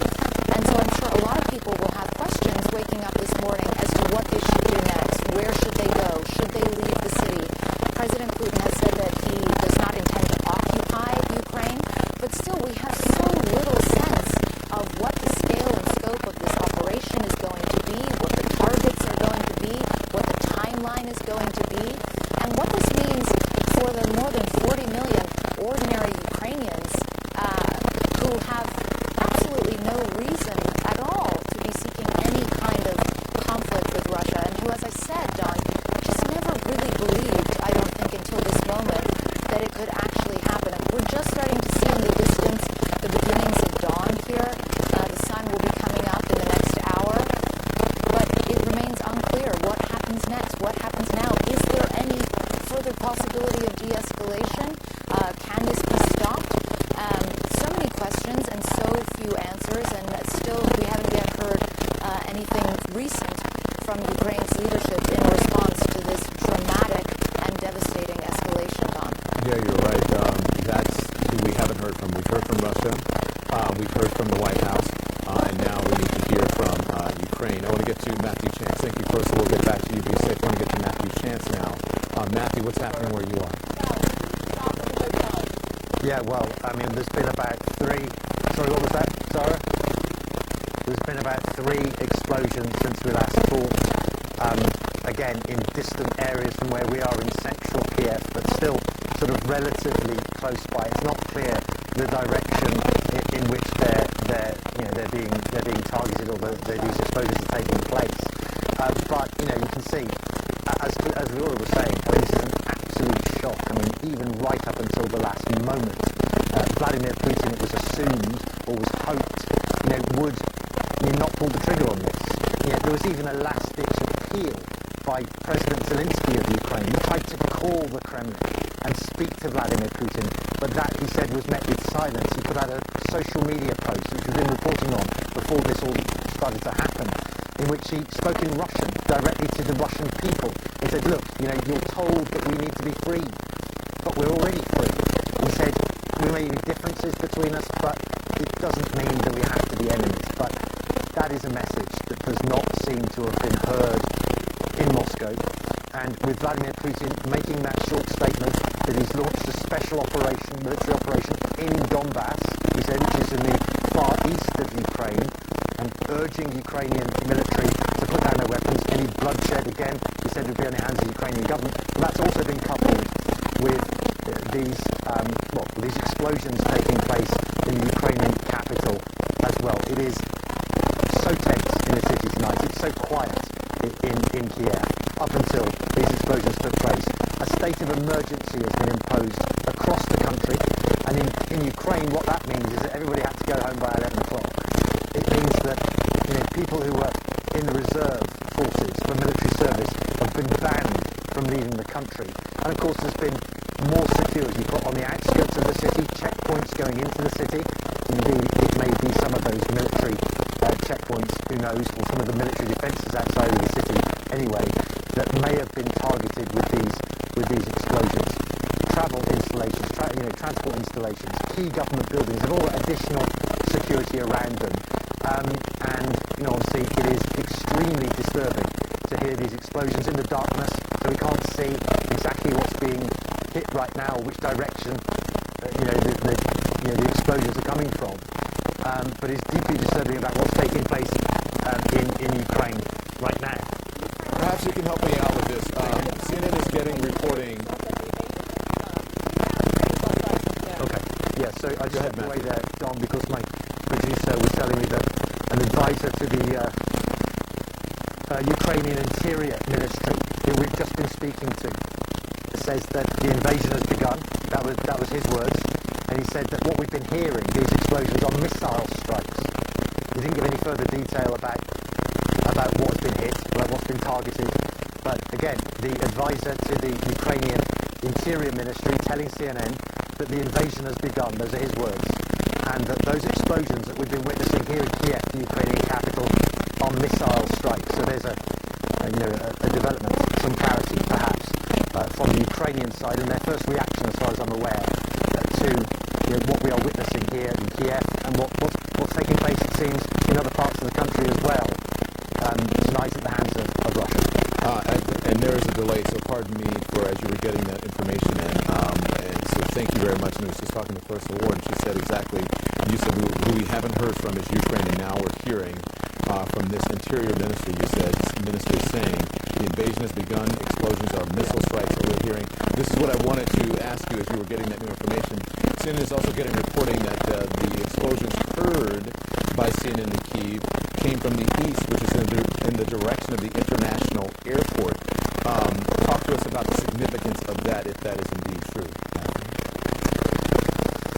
Yeah, well, I mean, it does seem that, this direction here is the east, and we've got our camera positioned on this balcony here because it overlooks the direction of Russia to the east, to the northeast, and that's where the Borispol International Airport is located. As I mentioned to you earlier, it's not just an airport, it's a defensive location as well, where there are surface-to-air missile battalions stationed there. And it could be those that have been taken out. What our security advisor was telling us is that, look, we don't know right now why the airport would have been hit, but it may be, and it is only a maybe at this point, but it may. The president himself initially sent in several thousand more troops to help fortify, to bolster some of those NATO allies that border Ukraine and Russia there, most recently sending some troops already in Europe to some of the former Soviet republics, Estonia, Latvia, Lithuania, and some others of Poland that you see there on the screen right now. I want to get back to where you started this conversation on Vladimir Putin and the statement that he made tonight. A couple observations on that. Recognize that it's the middle of the night or early morning hours there before dawn in Ukraine and in Moscow, and that we heard from Vladimir Putin announcing this special military operation to take place in the Donbass, that is the eastern portion of Ukraine, a wider area than the area that separatists already control, but the area that you see there Donbass, right where the orange and yellow is on the right side, the eastern portion of Ukraine. But notably, the statement that Vladimir Putin delivered today, Tom, he was wearing the same clothing that he was seen wearing in the previous, that long, hour-long rambling statement we heard from him earlier this week. So a couple days ago, he made that initial statement, and in the same suit overnight, in the middle of the night Russian time, we saw this statement from him effectively declaring war, or at least this special military operation. So while we can't be certain, it does appear as if that may have been a pre-recorded statement from the Russian president, which is to say this was, as President Biden described it, a premeditated effort. Yeah, it's interesting, that observation there, because they are very, very similar. I think we do have now our chief foreign correspondent, Richard Engel, who is in that region that Peter was just talking about. Richard, you have been literally reporting from the trenches. You got caught up in some minor combat earlier today. Tell us what you're seeing and what you're hearing. Well, frankly, we're not hearing very much in the city of Mariupol. So there have been a few thuds, a few potential explosions, but in the distance, I'm on the balcony right now looking out onto the streets. There are some cars moving, some traffic, very few people out on the streets, but we are not seeing signs of a massive incursion or massive airstrikes at this stage. We've been bracing for this. We've been waiting for this potential day to come. Frankly, many people had thought that when it did start, there would be a huge cyber attack, that the lights would go off, that the phones would go off, that there could be potential airstrikes or severe airstrikes. But like I'm saying, in these very early hours, very first few minutes, we are not seeing that. We are just trying to understand the words of Vladimir Putin, what he means by this statement, how far they intend to go. Based on what we've been able to understand of his statements so far, it sounds like this is the start of a very severe campaign that goes beyond just the separatist areas. But here in these very, very early moments in the city of Mariupol, which is very likely in that area that Vladimir Putin is talking about extending into Russia's sphere of influence to give protection to these separatists, we're not seeing or hearing very much different at the moment. Richard, it sounds every single day Vladimir Putin is trying to extend that goalpost a little bit more, piece by piece, trying to take Ukraine over. You had a chance to spend a lot of time with the Ukrainian troops where you are. They may be the frontline soldiers in all of this. What is their mindset tonight, this morning, as I should say, over there in Ukraine? So their mindset has been bracing for the other shoe to drop. They have been fighting a low-level war against Ukrainian-backed separatists for 8 years. Now they've seen this massive military buildup that has taken place over the last several months. And then for the past several days, once Vladimir Putin recognized the autonomy of these self-declared republics and said that he would have to protect them as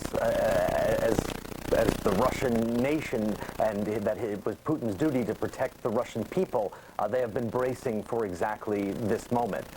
Some of the troops we were with today thought those early incursions and early airstrikes, I should say, from the some of the soldiers thought that the increased level of military activity coming from the separatists was the onset of a wider invasion. So they have been bracing for this, and they think that they thought it was going to start soon, but like I said, it's very difficult to know what exactly they are facing and what we're facing, since at this stage we've heard reports of just a few airstrikes in Kiev, and not very much military activity right here. It is quiet where you are. Richard, you and your team, please stay safe. I do want to go to Kiev right now. We have about 2 minutes. I want to bring in our correspondent, Erin McLaughlin, who's there for us and heard some of those explosions earlier. You can see she's obviously taking the right precautions because it's still unclear what's happening in that capital city. Erin, what can you report?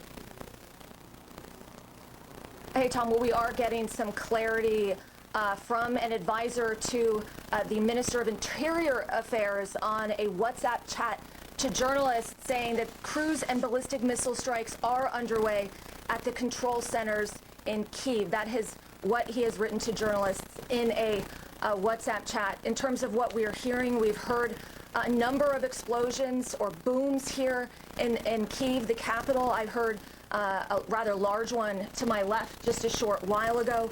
At the moment, though, we are still getting electricity. There's still heat. We're still getting communications. I'm able to make a phone call. Right now, it's the early hours of the morning. The streets of the capital are empty. But again, people here are terrified. They have been staying up all night monitoring the situation.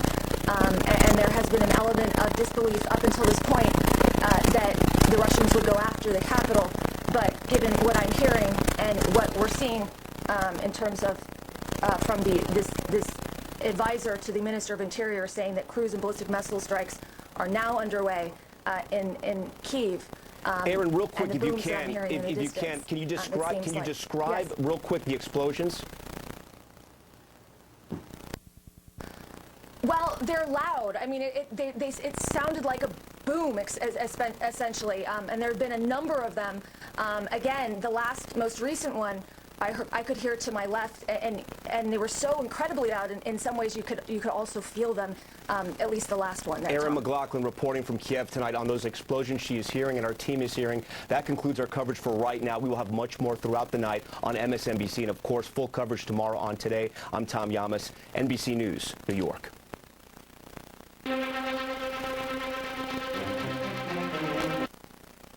Stalking her. Please.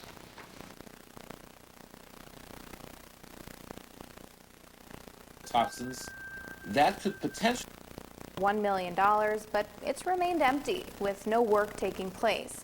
The idea did receive pushback from the mayor, who said he didn't see the move as a long-term solution. The final vote on the process. The answer was no then, and it's no now. Of Vladimir Putin's speech, an impressive list of grievances about NATO and all the wrongs that have been done to Russia. Are we to believe that he simply wants to install a puppet government in Ukraine and call it a day, or is this the start of something much bigger? You know, it's really hard to get inside the head of Vladimir Putin and know what he's looking to do. Is this going to become a part of Russian territory, or is he going to, put a puppet government in there? That question still remains. But very clearly, he's taken over the entire country. I'm continuing to get the reports about the airborne assault on the airfield in Kyiv, and this is an invasion. And whether he puts together a puppet government or whether he takes it over and makes it a part of Russia, seizes the territory, so to speak, I think is really irrelevant. What we have here is the sovereignty of a democracy invaded by an authoritarian.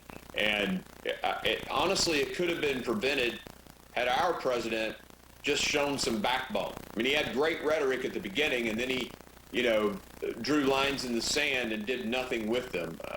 Putin saw the weakness, and obviously that was provocative. Yeah, lines in the sand are lines in the frozen ground of eastern Ukraine, and Putin seems to be rolling the tanks right over it. We're going to try to put up our next map that shows both the NATO forces in Europe and then also where the Russian forces are. These in green is going to be the U.S. bases and the NATO bases, and then here in red is where the Russian troops have gone. Where are we to believe that this ends? Ukraine's not a member of NATO. President Biden made it very clear that fighting for Ukraine with American blood was not going to happen. Does this get out of control in some way? What would worry you?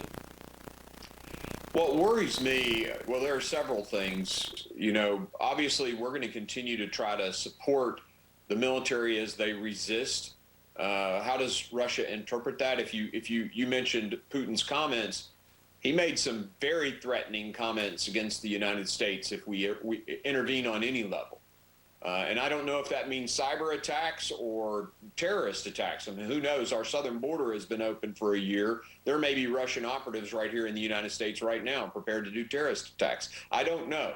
All I know is that we have a weak president who set us up for this. I will say where he's attacking, the cities that I'm getting reports, the far western edge of Ukraine doesn't appear to be assaulted right now, at least from what I'm hearing. But again, I'm not sitting in the operational room at the Pentagon or the White House. I'm getting this from very good friends who are in Ukraine right now. So, Good evening.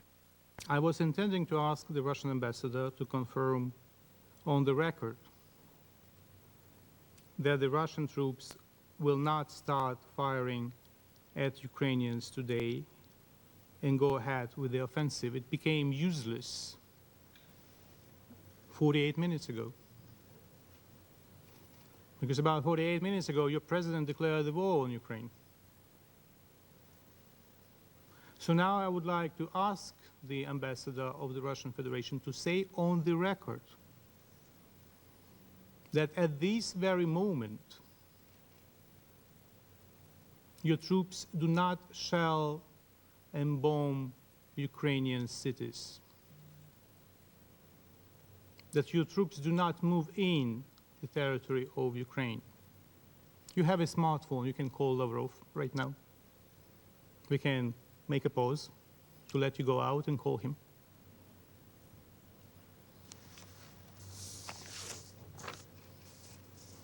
If you are not in a position to give an affirmative answer,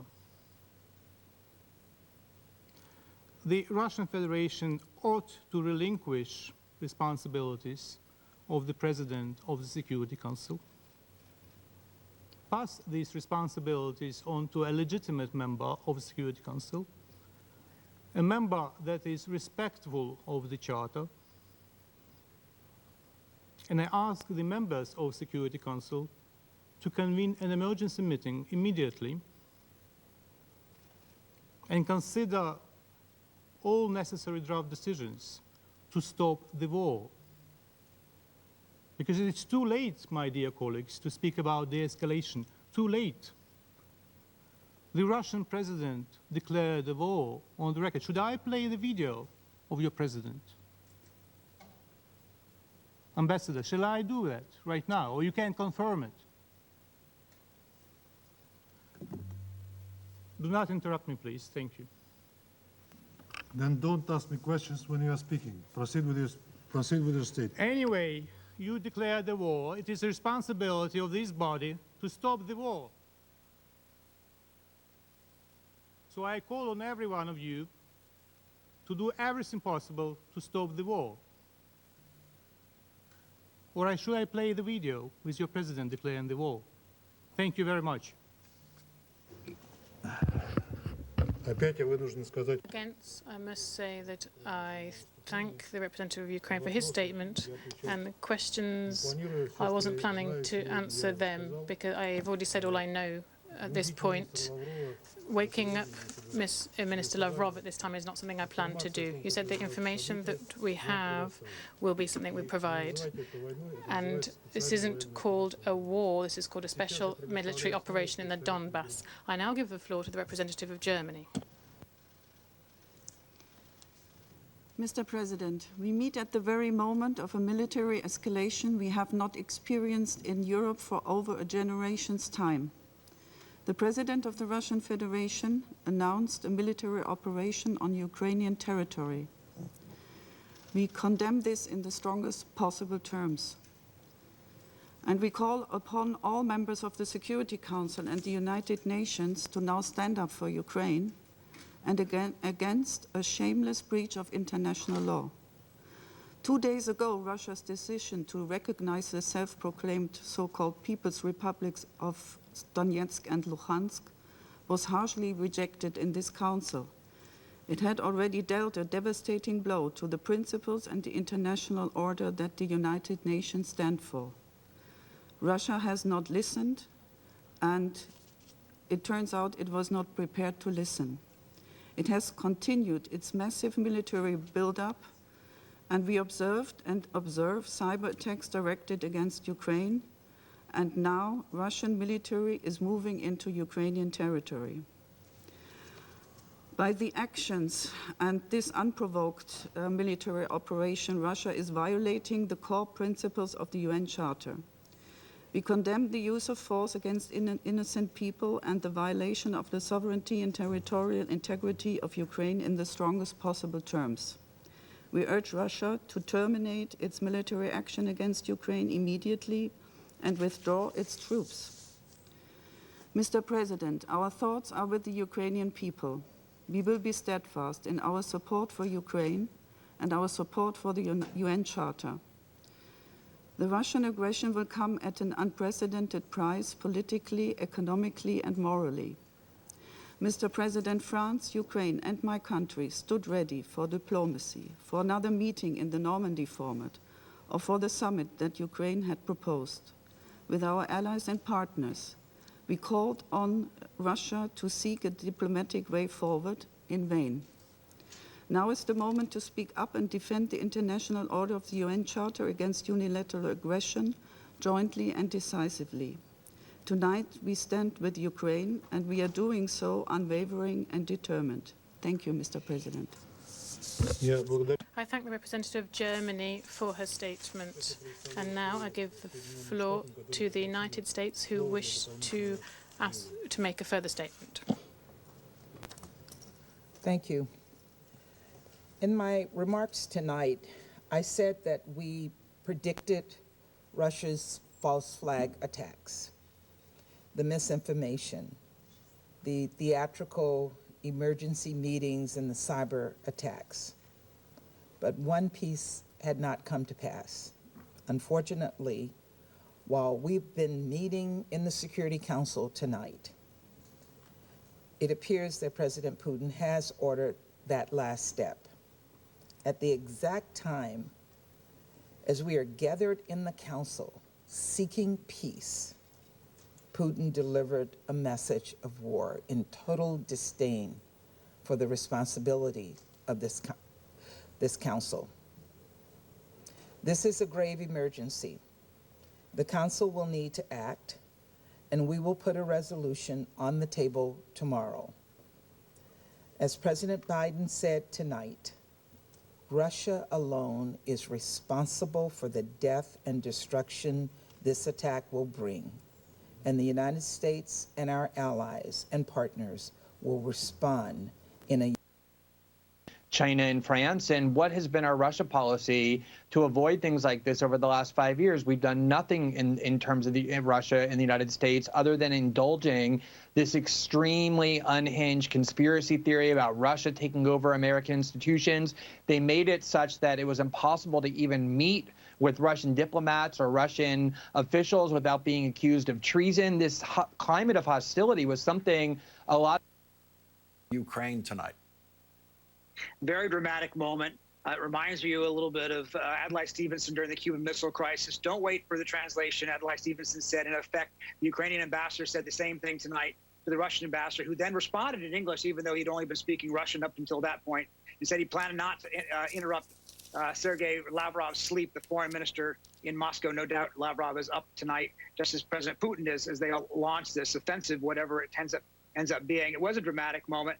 I think it's worth reminding us that the UN was formed to avoid exactly what's happening now, to avoid large countries beating up on small countries, using military force to redraw the lines of the map. And that's exactly what's happening. To have Russia in the chair of the presidency of the Security Council at the very moment that it is violating by certainly the spirit, if not the letter of the law established by the UN, is an irony, to say the least.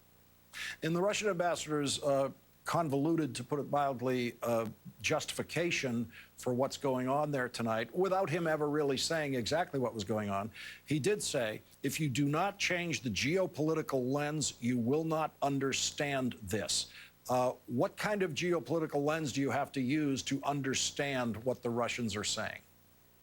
Well, look, you know, the Russians have their grievances about all sorts of things that have happened in the last 30 years since the collapse of the Soviet Union, the expansion of NATO, Ukraine's, slow evolution toward to the West. It's trying fitfully to develop a democratic system. It's pushing away from Moscow's orbit. All of those things have been something that Vladimir Putin has bristled against for these last decades. But that doesn't explain why we're doing this now.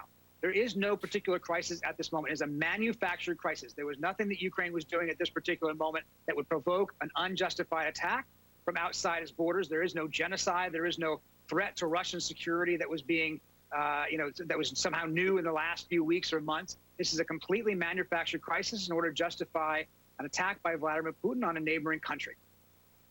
Peter Baker, thank you very much for joining us on this tragically historic night. We really appreciate it. And joining us now is Keir Simmons, NBC News senior international correspondent. He is in Moscow. Keir Simmons, what are you hearing in Moscow? Well, Lawrence, many Russians will not have heard President Putin's speech on television. It happened overnight. It's now just coming up to 7 a.m. Here in Moscow. The streets are relatively quiet. No sign of any kind of reaction, if you like, from the Russian people. I guess that's to be expected. What a contrast with those scenes that we've been hearing about in Kyiv and other Ukrainian cities. People will be waking up to read about the comments of their president and to see them on Russian television. And it was a long speech with many of the tropes that we have heard from President Putin over the past few days, the past few weeks, even the past few years. And he says in that speech that he has decided to conduct a military operation. And he says, President Putin, of course, it doesn't need to be said. So much of this is in President Putin's mind and not in reality. He says the goal of this operation is to protect people who've been subjected to abuse, genocide by the Kyiv regime for 8 years. And for that to end, we will strive for the demilitarization and denazification of Ukraine, as well as bringing justice to those who commit numerous bloody crimes against civilians. So a speech, a war speech. And later in that speech on Russian television, he openly threatens the West, even referring to Russia's nuclear capability and warns Western leaders not to respond. Keir Simmons, thank you very much for that report. Our breaking news coverage now continues with Ali Velshi.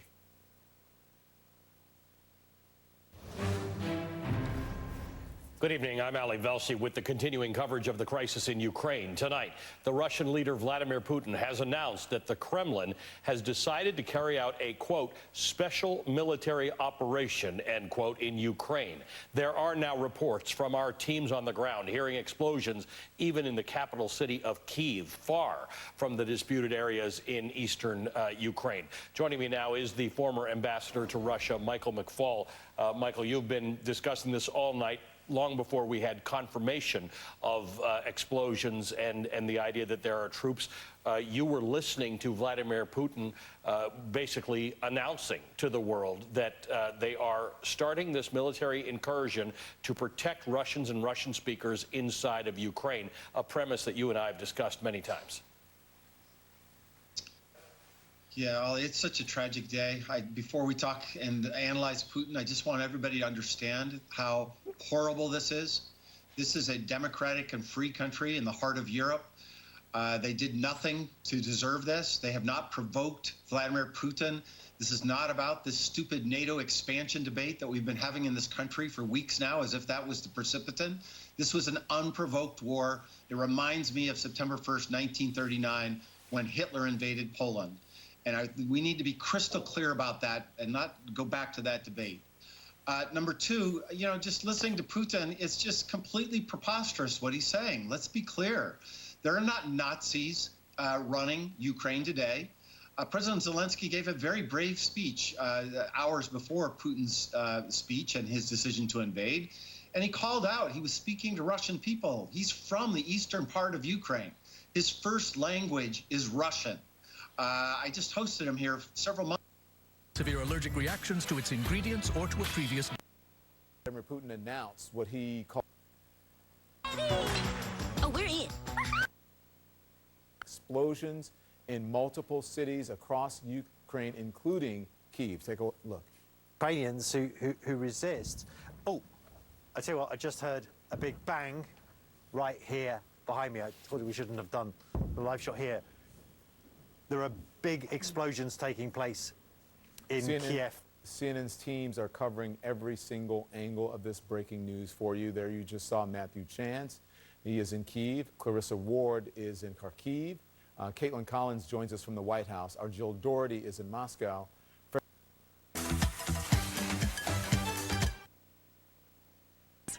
like a potential.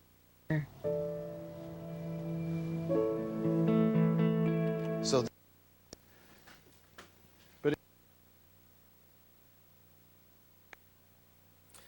Meantime, the prime ministers of Poland and Lithuania, states on the front lines of potential Russian aggression, stood in solidarity with the Ukrainian president, who warned the world. The future of European security is being decided right now, here in our home, in Ukraine.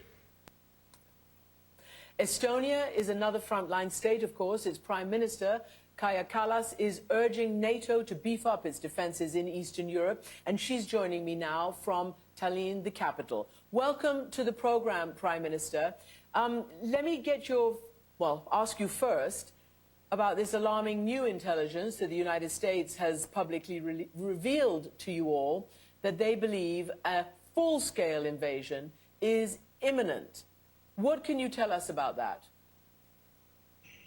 It is true that we see the possibility, at least, of aerial. JacksCampers.com. Jack's Campers in the... You breathe. Just because he knows he can. Your skin tone, isn't that right? Washington. Sun's coming up at NATO headquarters. Take us behind the scenes. What's happening? What's happening right now at the Pentagon and in the National Military Command Center, you're having, again, all senior leaders are at the Pentagon. Which is part of this so-called disputed area. So let's just get right to while we wait to get more clarity on the military side of this, which apparently is some sort of rolling start, because it is not the massive shock and awe campaign that this country and I think many people have been bracing for. The basic justification that Vladimir Putin laid out tonight and has been laying out for some time is that this government in Ukraine, which took over in a democratic revolution in 2014, almost exactly 8 years ago, is a Nazi government, is a fascist government. Putin talked about the campaign now to denazify the government here, which is preposterous. It is not a Nazi government. It is not a fascist government. But that has been the rationale that Putin has been saying, that this is an extremist government that is carrying out extreme nationalist policies, atrocities, a genocide against the Russian-speaking part of this country. There are two languages in Ukraine, Ukrainian and out here in the East, Russian. People here speak both languages. People here converse in both languages. There is not repression against the Russian-speaking people in this city. I've been speaking with many of them all day. People converse and operate in Russian, and there are no reprisals against them. Last night I was at a demonstration. 2 nights ago, I was at a demonstration in this city, and people said specifically, we don't need protection. We don't believe this pretext. Putin, don't come in here claiming to be defending the people of the East. We don't need it. So that basic narrative that Putin needs to defend Russians against the fascists is simply preposterous. Richard, stand by. I want to go to Aaron McLaughlin in Kyiv. Aaron, earlier this evening, you had heard things that we had been reporting, loud noises, booms, bangs in Ukraine. But you were also mentioning that there's a siren system, an alarm system that is supposed to go off that hadn't gone off in Kyiv. Have you been able to determine any more about what those noises, those explosions were? Hey, Ali, well, I actually just heard another boom to my right in the distance. An advisor to the Minister of Internal Affairs confirming that there have been missile strikes here in the capital of Kyiv, saying cruise and ballistic missile strikes are underway at the control centers in the capital, targeting so far airfields and military headquarters. This, as we have heard from the Ukrainian foreign minister, this is the first authority that we've heard from on Twitter, tweet out, Putin has just launched a full-scale invasion of Ukraine. Peaceful Ukrainian cities are under strikes. This is a war of aggression. Ukraine will defend itself and will win. The world can and must stop Putin. The time to act is now. And as I was just reading that tweet to you, Ali, I heard another boom to my right. So this is currently going on. You are still hearing noises. You're some distance from the Russian border. Due north of where you are is roughly where Belarus meets Russia. Belarus is not a NATO country. It's a pro-Russian country, but Russian troops have been there. So we're trying to establish. I'm going to ask my control room to give me the map of Ukraine so you can see the cities that are in there. Just heard another one to my right. You just heard it again. And I guess the question I'm asking, I'm trying to figure out, and I'm not sure you would know this as not being a ballistics expert, but how far would explosions have to be for you to hear them? These can't be explosions that are happening at the border. You're too far away from that. Exactly. They do sound like they are pretty close to me. And again, we now have a confirmation that they are hitting the capital with missile strikes. Residents here in Kyiv reported their windows shaking when they woke up this morning to these booms at around 4 or 5 in the morning. So this is certainly something, an attack that seems to be ongoing. The city does have an air siren system. I've been speaking to officials this week. They said that they had run tests of this siren system. Those tests were silent. We couldn't hear the testing. No one here in Kyiv has heard a siren so far. And yet, you know, we are getting confirmation from Ukrainian authorities that Kyiv is under attack. That is remarkable. 5 NATO allies in the Baltics, Poland, Lithuania, the Baltics, as well as Romania, but not to provoke Putin by putting excessive numbers of forces there that would then justify what we are seeing tonight in terms of this invasion into this war against Ukraine. And Jennifer, while I have you, NATO's Secretary General also putting out a statement tonight condemning what Russia has done, saying we're going to stick together. It says we stand with the people of Ukraine at this terrible time. NATO will do all it takes to protect and defend all allies. Of course, that doesn't include Ukraine. That was one of the sticking points with Putin, who wanted a guarantee that Ukraine would never be a part of NATO. But while this is confined to a country for now that does not have an Article 5 obligation, how closely now is NATO drawn into this, you know, potential conflict, which we hope does not broaden any further?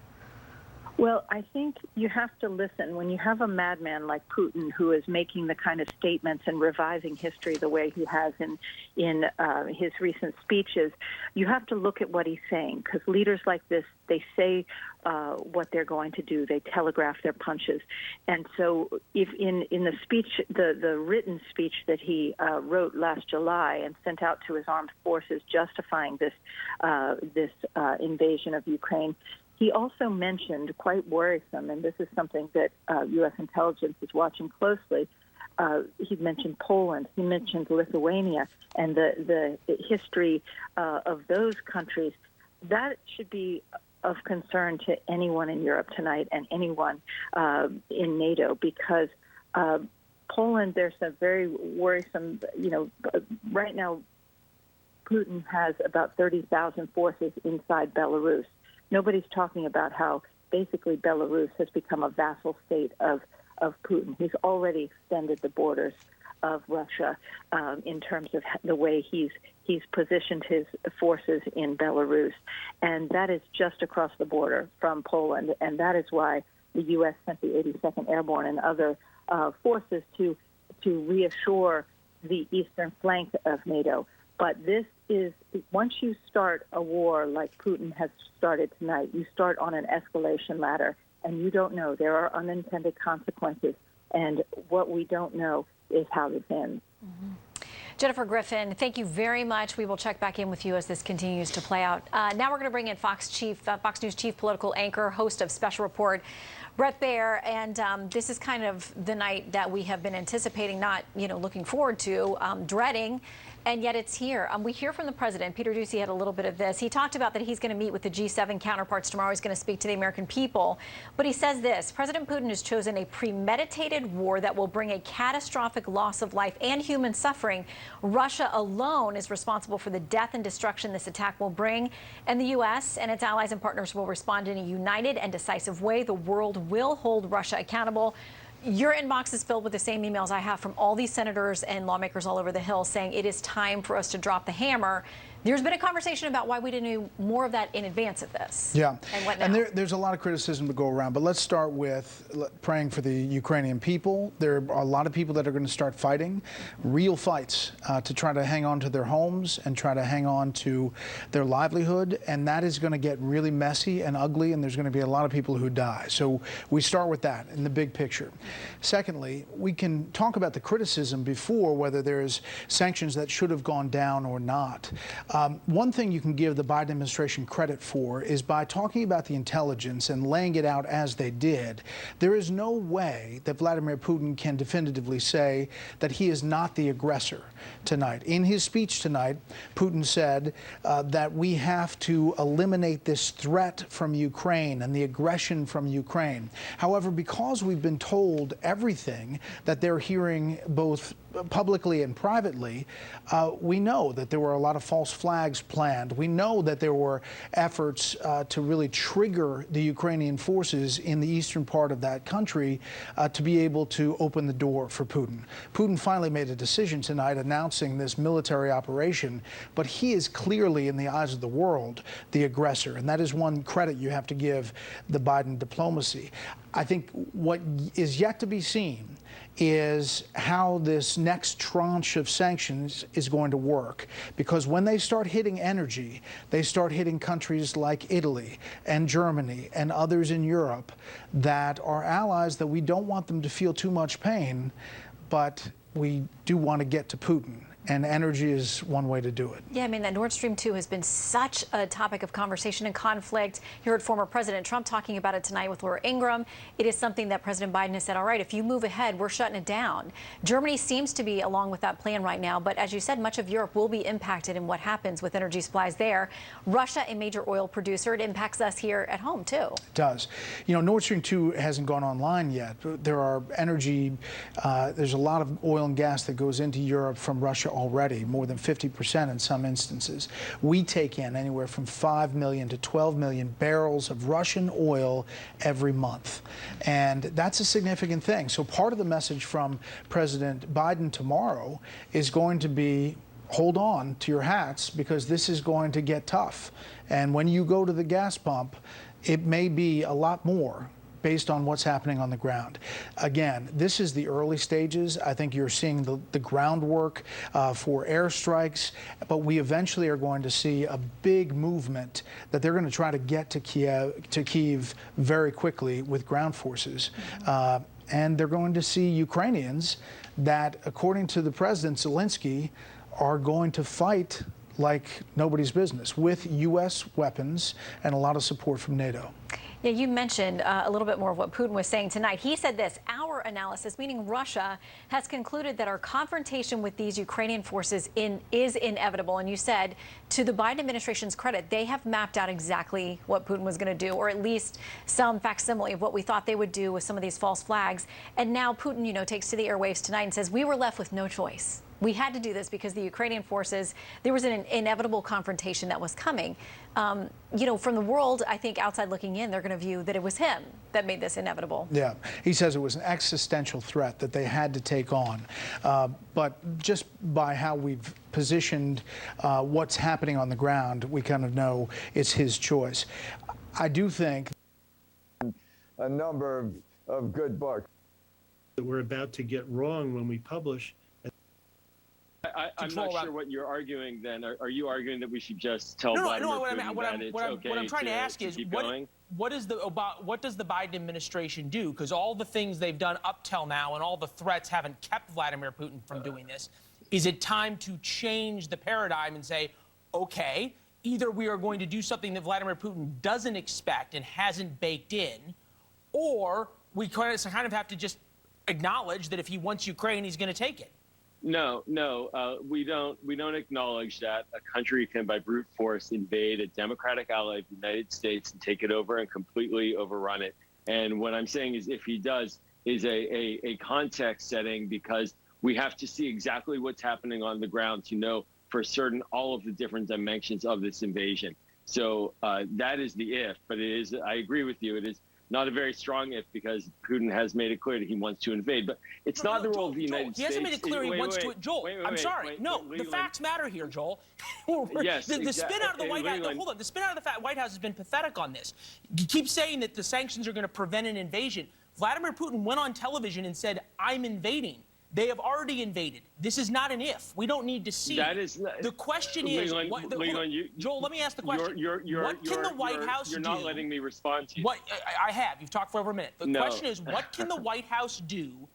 What's on the menu for the president to make Vladimir Putin pull back from the invasion he has already launched? Let me explain again.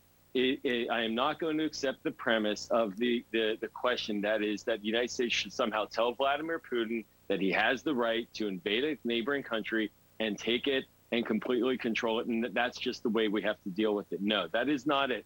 And what we are seeing right now is an illegal invasion of a neighboring country, a democracy. Mm-hmm. And what the role then is of the United States is to say clearly that is not an acceptable policy. That has been the consistent position of President Biden. It was not the and Vladimir Putin President doesn't Trump. Care. Joel, you've yet to give me one thing the White House is willing to do, can do, or should do, other than tell Vladimir Putin no. That is not accurate. Actually, we have the most significant sanctions ever placed on Russia already, and more are going to be announced, I'm confident, in the morning. And Vladimir Putin doesn't care. Okay, Leland, I think what you're asking then is a false argument. You're asking a false argument because no, I actually don't. I do not want to answer a question that is phrased in a false way. The bottom line is this: if there is going to be a pushback against Vladimir Putin, that does not mean sending American troops in tomorrow and to start fighting Russians. That is not a possibility. This is Vladimir Putin's choice. But what we're watching right now is the situation where the United States is going to have to lead with our allies to isolate Russia, to condemn it publicly, and to make it known that this is not a cost-free invasion. There are troops, there are Ukrainian troops who will be fighting back. There are Eastern allies that we have to reinforce that are our NATO partners that are a clear red line not to trip over for Vladimir Putin. There will be massive sanctions underway, if not already now. They will be announced, I'm certain, in the morning, that will isolate their financial sector and punish them. And we will see what that does. If you're looking for a magic bullet, turn it off. That's not how international affairs works. That's never how it's worked. That's a very simplistic notion.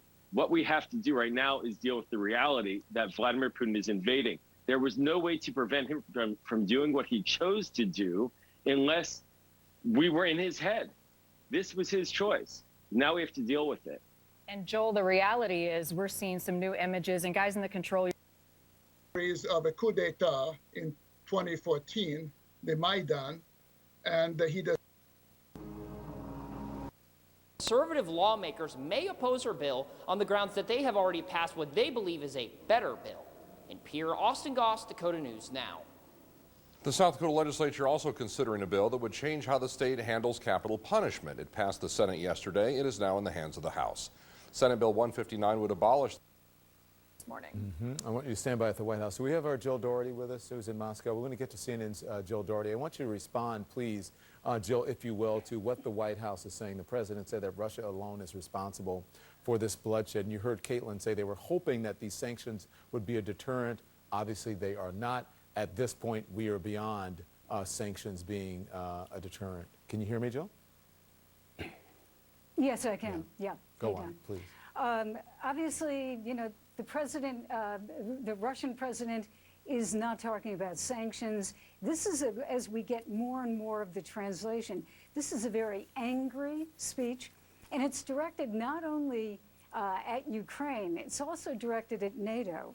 He says that NATO supports those neo-Nazis.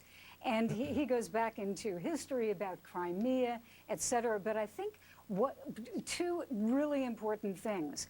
He is actually directly talking to the Ukrainian army and saying that you don't follow the criminal orders coming from the Ukrainian government. I urge you to lay down your weapons immediately and go home. And he says, let me make it clear that all servicemen, if they do this, they will be left in peace.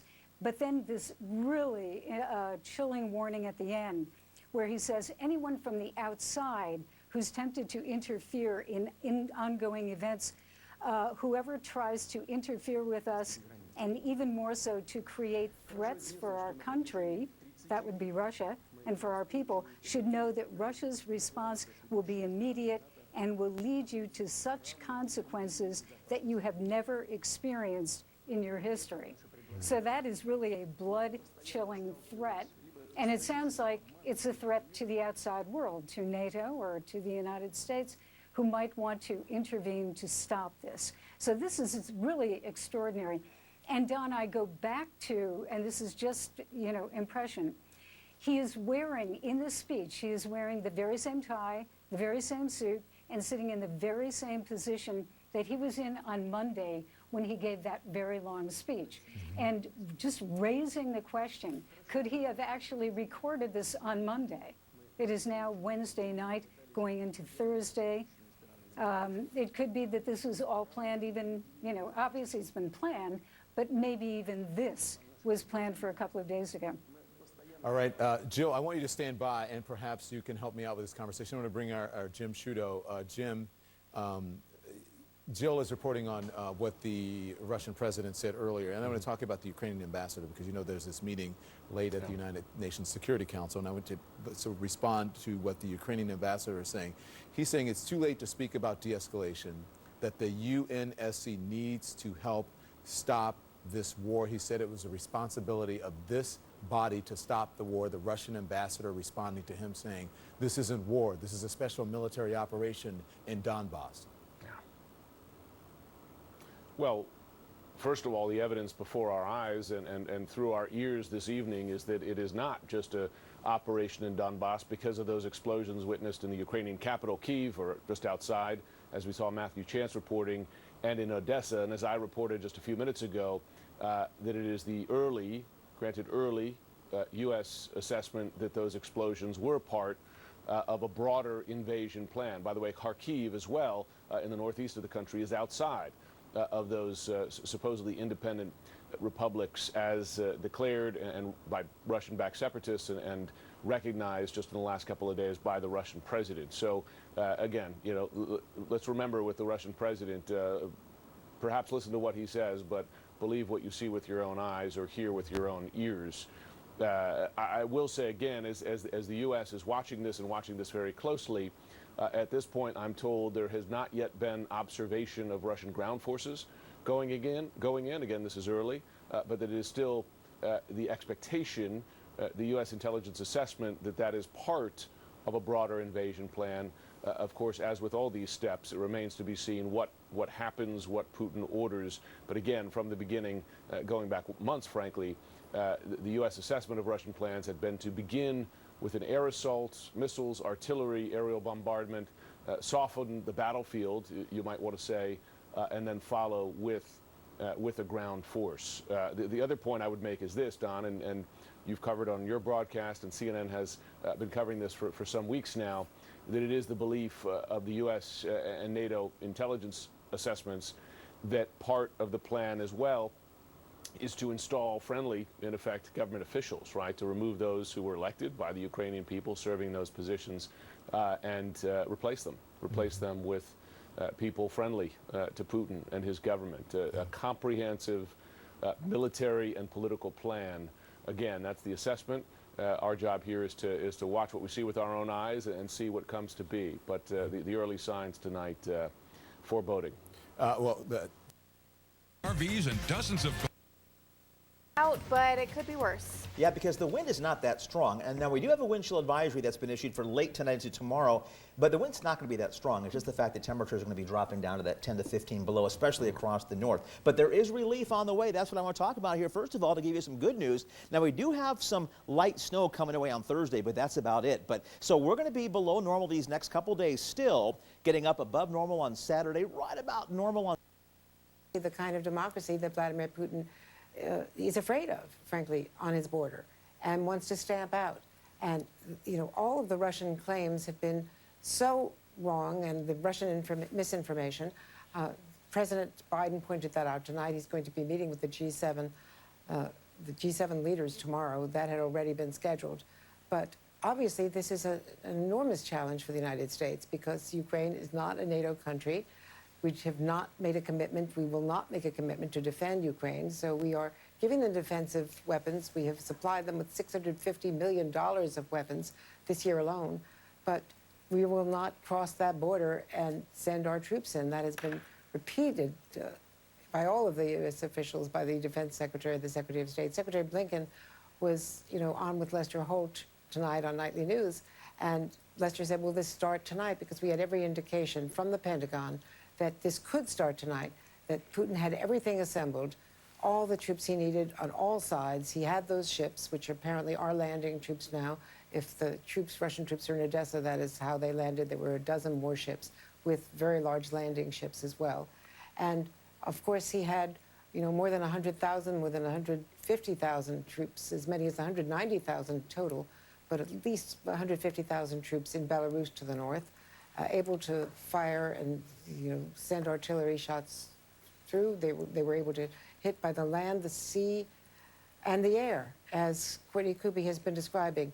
This was exactly as it was briefed to us by the White House and the State Department and the Pentagon. And it's a series of steps. This is phase 2. The troop movements will be the final stage, the tanks. But it was the misinformation, the disinformation, the false flag operations claiming that they were under attack, the Russian speakers in eastern Ukraine, the cyber attacks, which have been periodic, but have all been identified. And today's has already been said by the White House against the Ukrainian ministries, the foreign ministry, the banks, the defense ministry, were typical of the Russian operations. So it's to soften up Ukraine, and the end goal is to topple the government in Ukraine.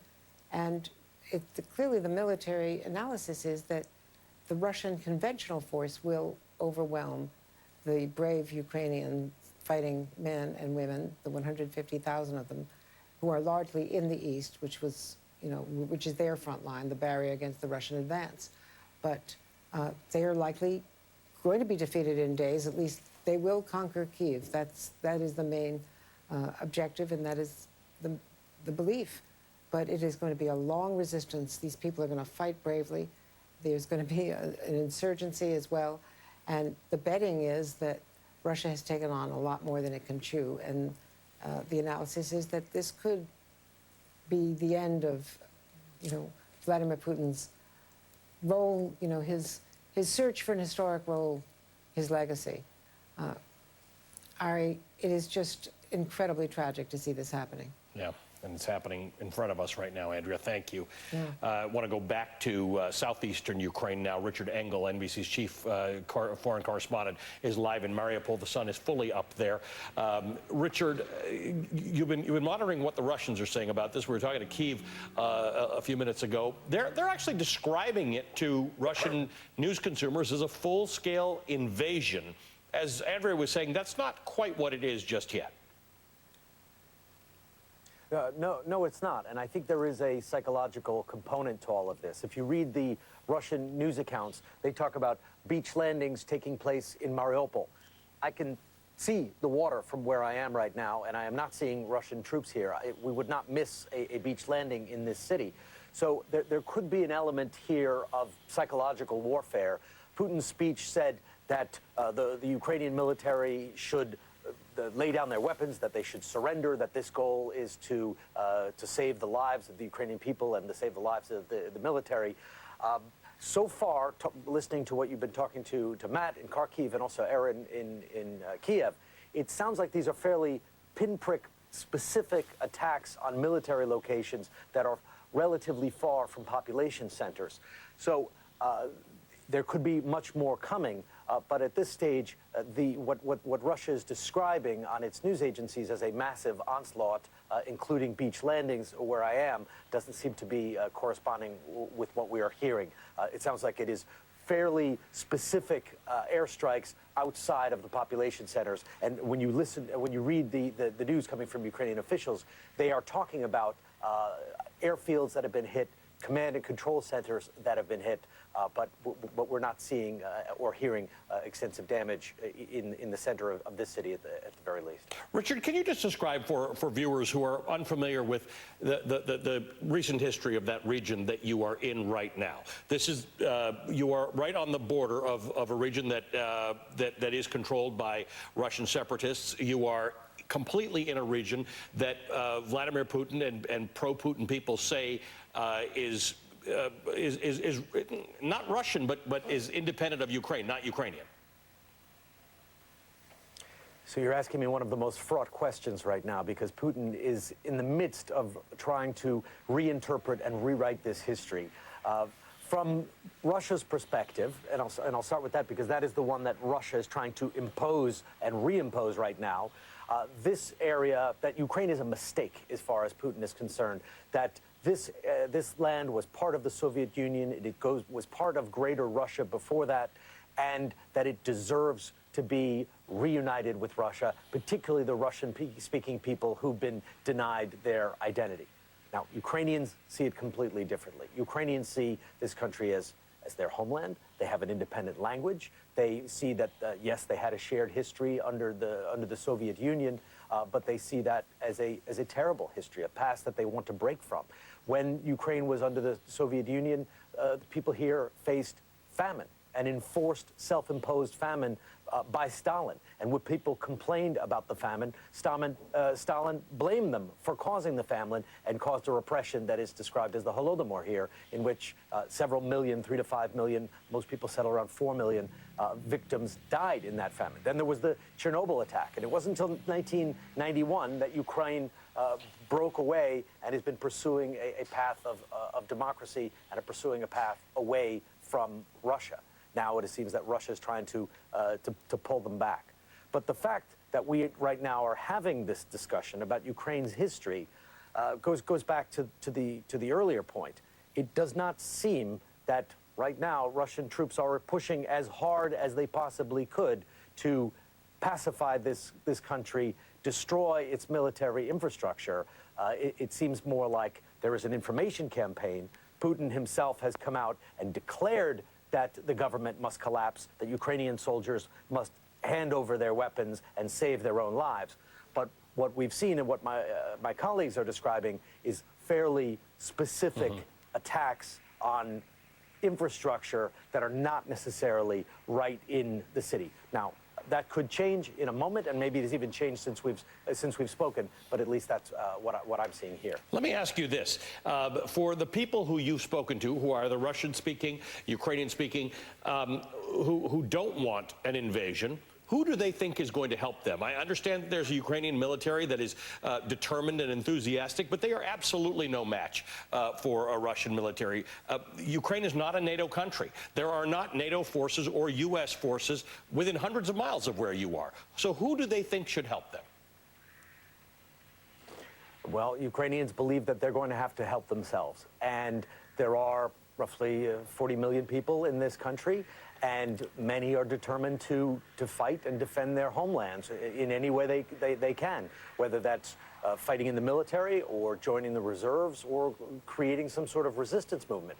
But there are divisions in society. In some of these border areas, there are people who themselves support Russia, people who have been listening to the Russian media, who believe Vladimir Putin's legacy. This is also a very poor part of the country, and people who don't have jobs, who are underemployed, think, well, maybe a change of government is better. Maybe Putin is right, and that if he came in here, there would be more jobs, there would be cheap gas, and things would be back to their remembered past of the Soviet Union. Because some people here remember the Great Famine of the Soviet Union and remember Chernobyl and remember repression, and others remember at a time of full, albeit simple, employment.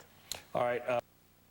System would do. So we expect to hear about more sanctions tomorrow, but the president does not want to go out and talk about what he wants to do on his own. Everything, every step of the way, the last few days, even though this has been unfolding in slow motion and they've been watching it from thousands of miles away, has been in consultation with European partners. Putin would make an announcement, something was happening, troops were moving, into places where they hadn't been, we would get an alert that the president was on the phone with the leader of the UK, the French president, the German chancellor. And so they're trying to do everything together, and we're going to see what that looks like probably a little more than 12 hours from right now. Shannon? All right, Peter Doocy, live for us at the White House. Thank you, Peter. And for a first-hand account of the Ukrainian point of view on tonight's developments, let's bring in a member of Ukraine's parliament, Alexei Goncharenko. He is live in Kyiv, where it is Thursday morning. Sir, can you tell us how you're doing tonight and what's the mood there in the city? Hello. I cannot say good morning, unfortunately. There are explosions around the city. Our military infrastructure, airports are bombed. And it's not only about Kiev, it's Odessa, Kharkiv, Mariupol, it's the big cities of the country and smaller cities too. So we have a full-scale attack on Ukraine using heavy artillery and aviation and rockets. So just that is the situation. Can I address the American society now?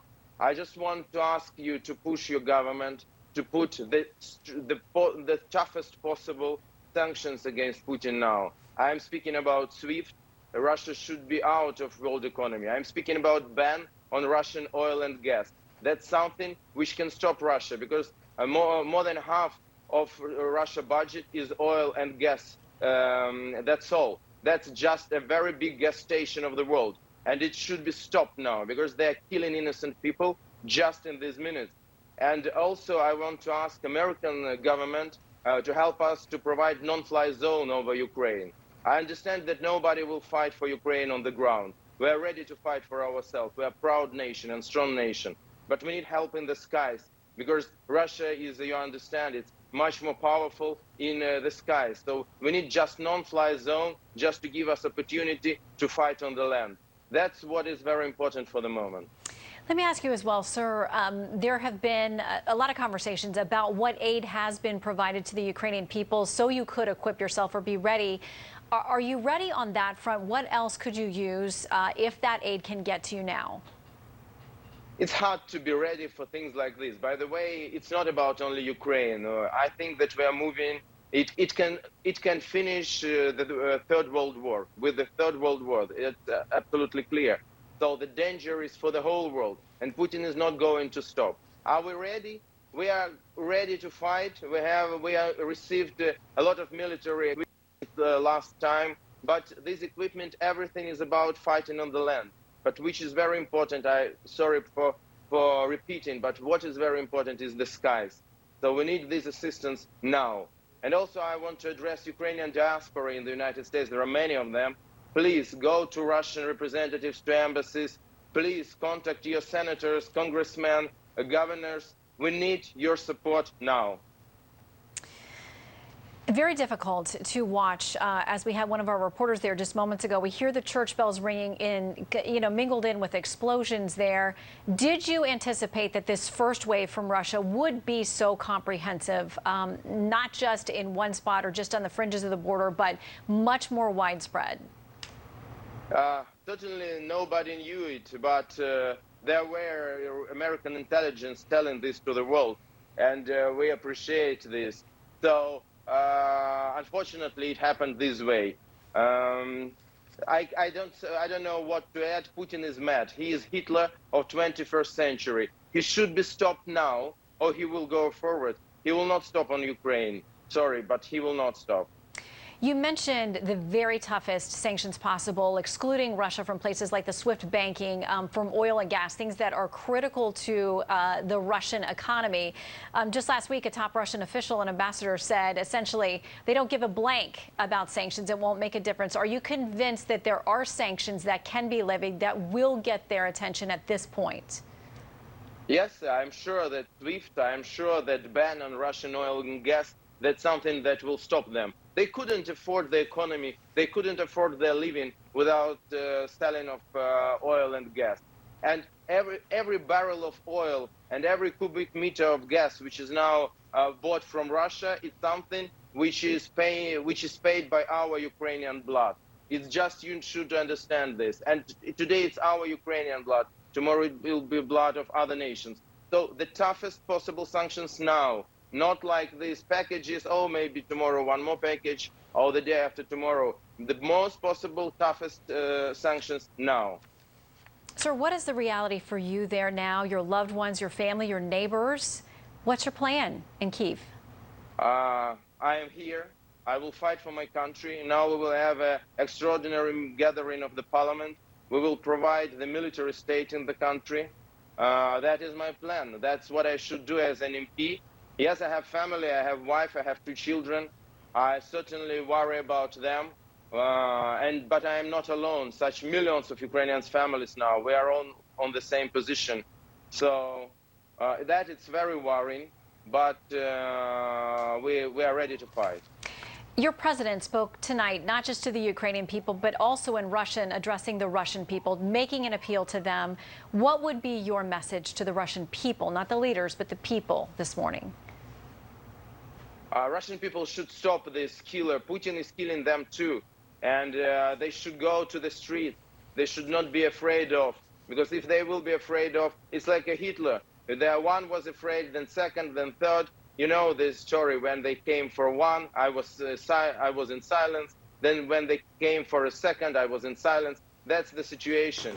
And Russian soldiers will now die in Ukraine.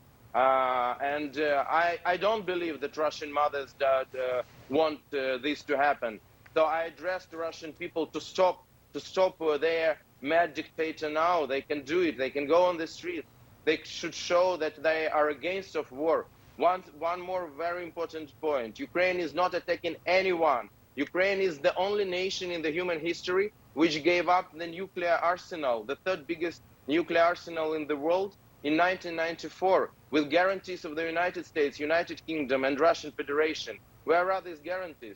Now we are bombed and killed, and we don't have any more nuclear weapon. What is the message to the world now?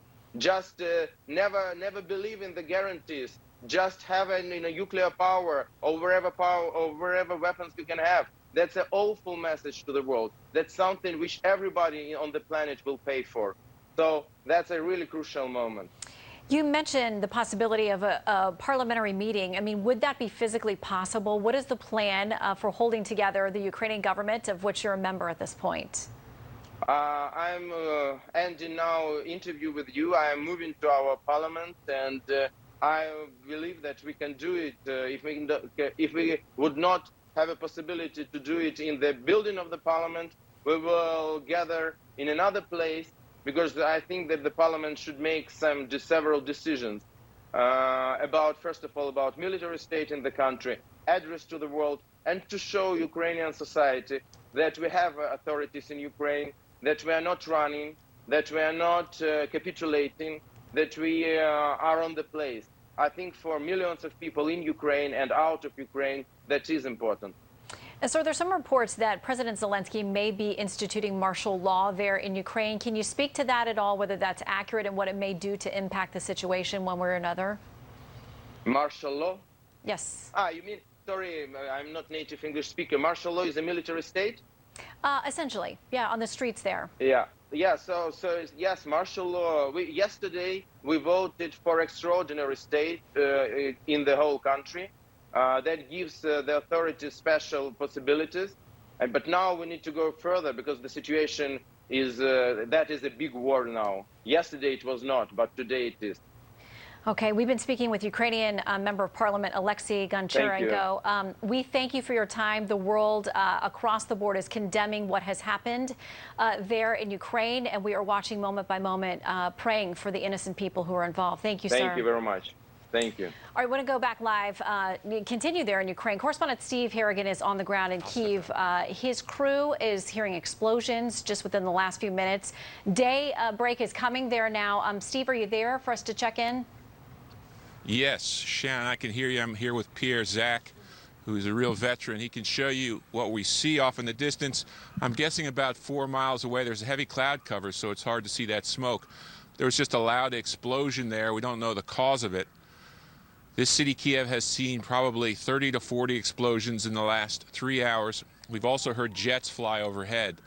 As dawn is breaking here, we're just going to give you the latest up to date. 40 explosions probably in the last 3 hours. An explosion in Kiev, about 4 miles from where I'm standing, smoke rising.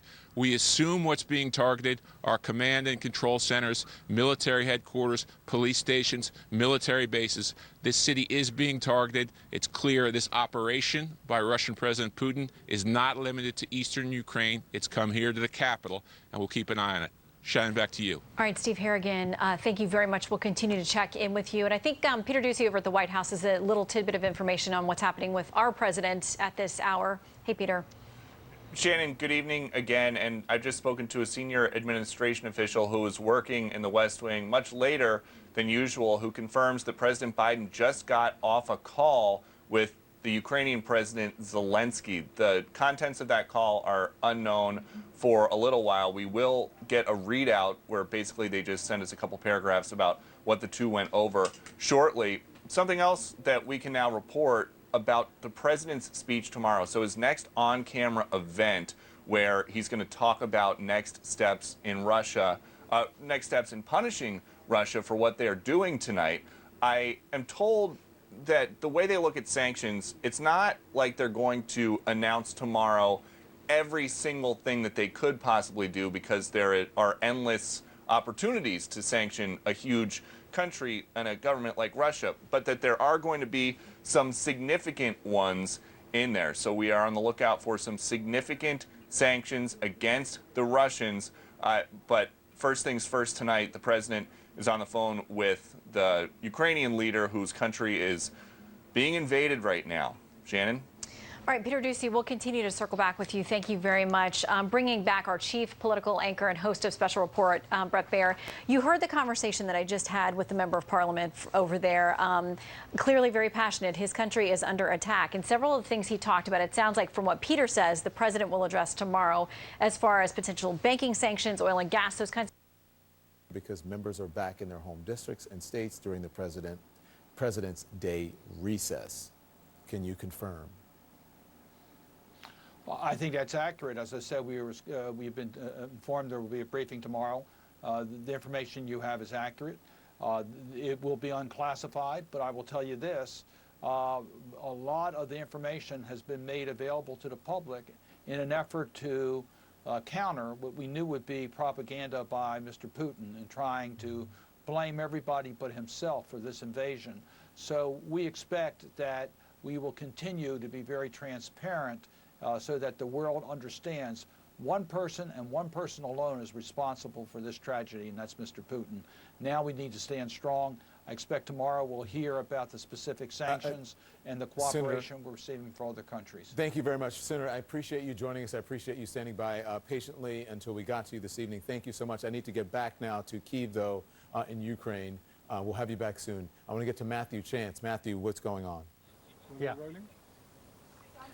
Yeah, hi Don. Yeah, so it's we've just over the past few seconds, I don't know whether you caught that, but we've just seen a couple of helicopters fly across the horizon there, coming from the direction of that military base, which we mentioned to you. You can hear some thuds as well, still going off in the background. It is very, very noisy here indeed, I can tell you, and there are regular explosions that we're still hearing coming from the north of the city, which is just over there, right over in the east, and to the south as well. Just to remind you, obviously the light has come now. It's dawn has broken, thank heavens. So we've got a bit more clarity on what we can see ahead of us. You can see the visibility is, the cloud cover is quite low. Borispil Airport, the international airport over there. I know from my sources in the government that there are at least 5 explosions that have taken place at that international airport, targeting command and control centres, the surface-to-air missile system there, the defensive barrier that's been put up there, the other air base up there, the military air base to the north of the city, about 20 miles away.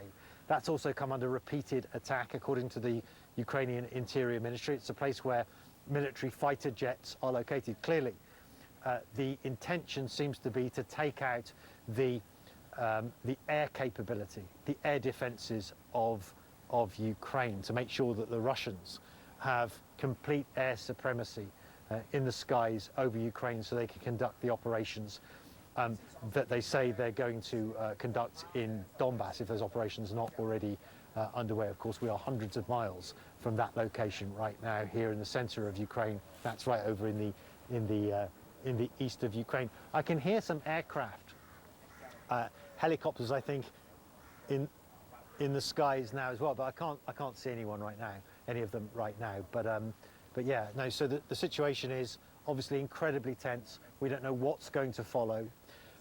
There's been an announcement come from the authorities in Kiev, the city, telling residents not to panic. The panic is the main enemy, they say now. Telling people to stay indoors, but get a bag packed in case they need to flee, which is quite ominous, obviously.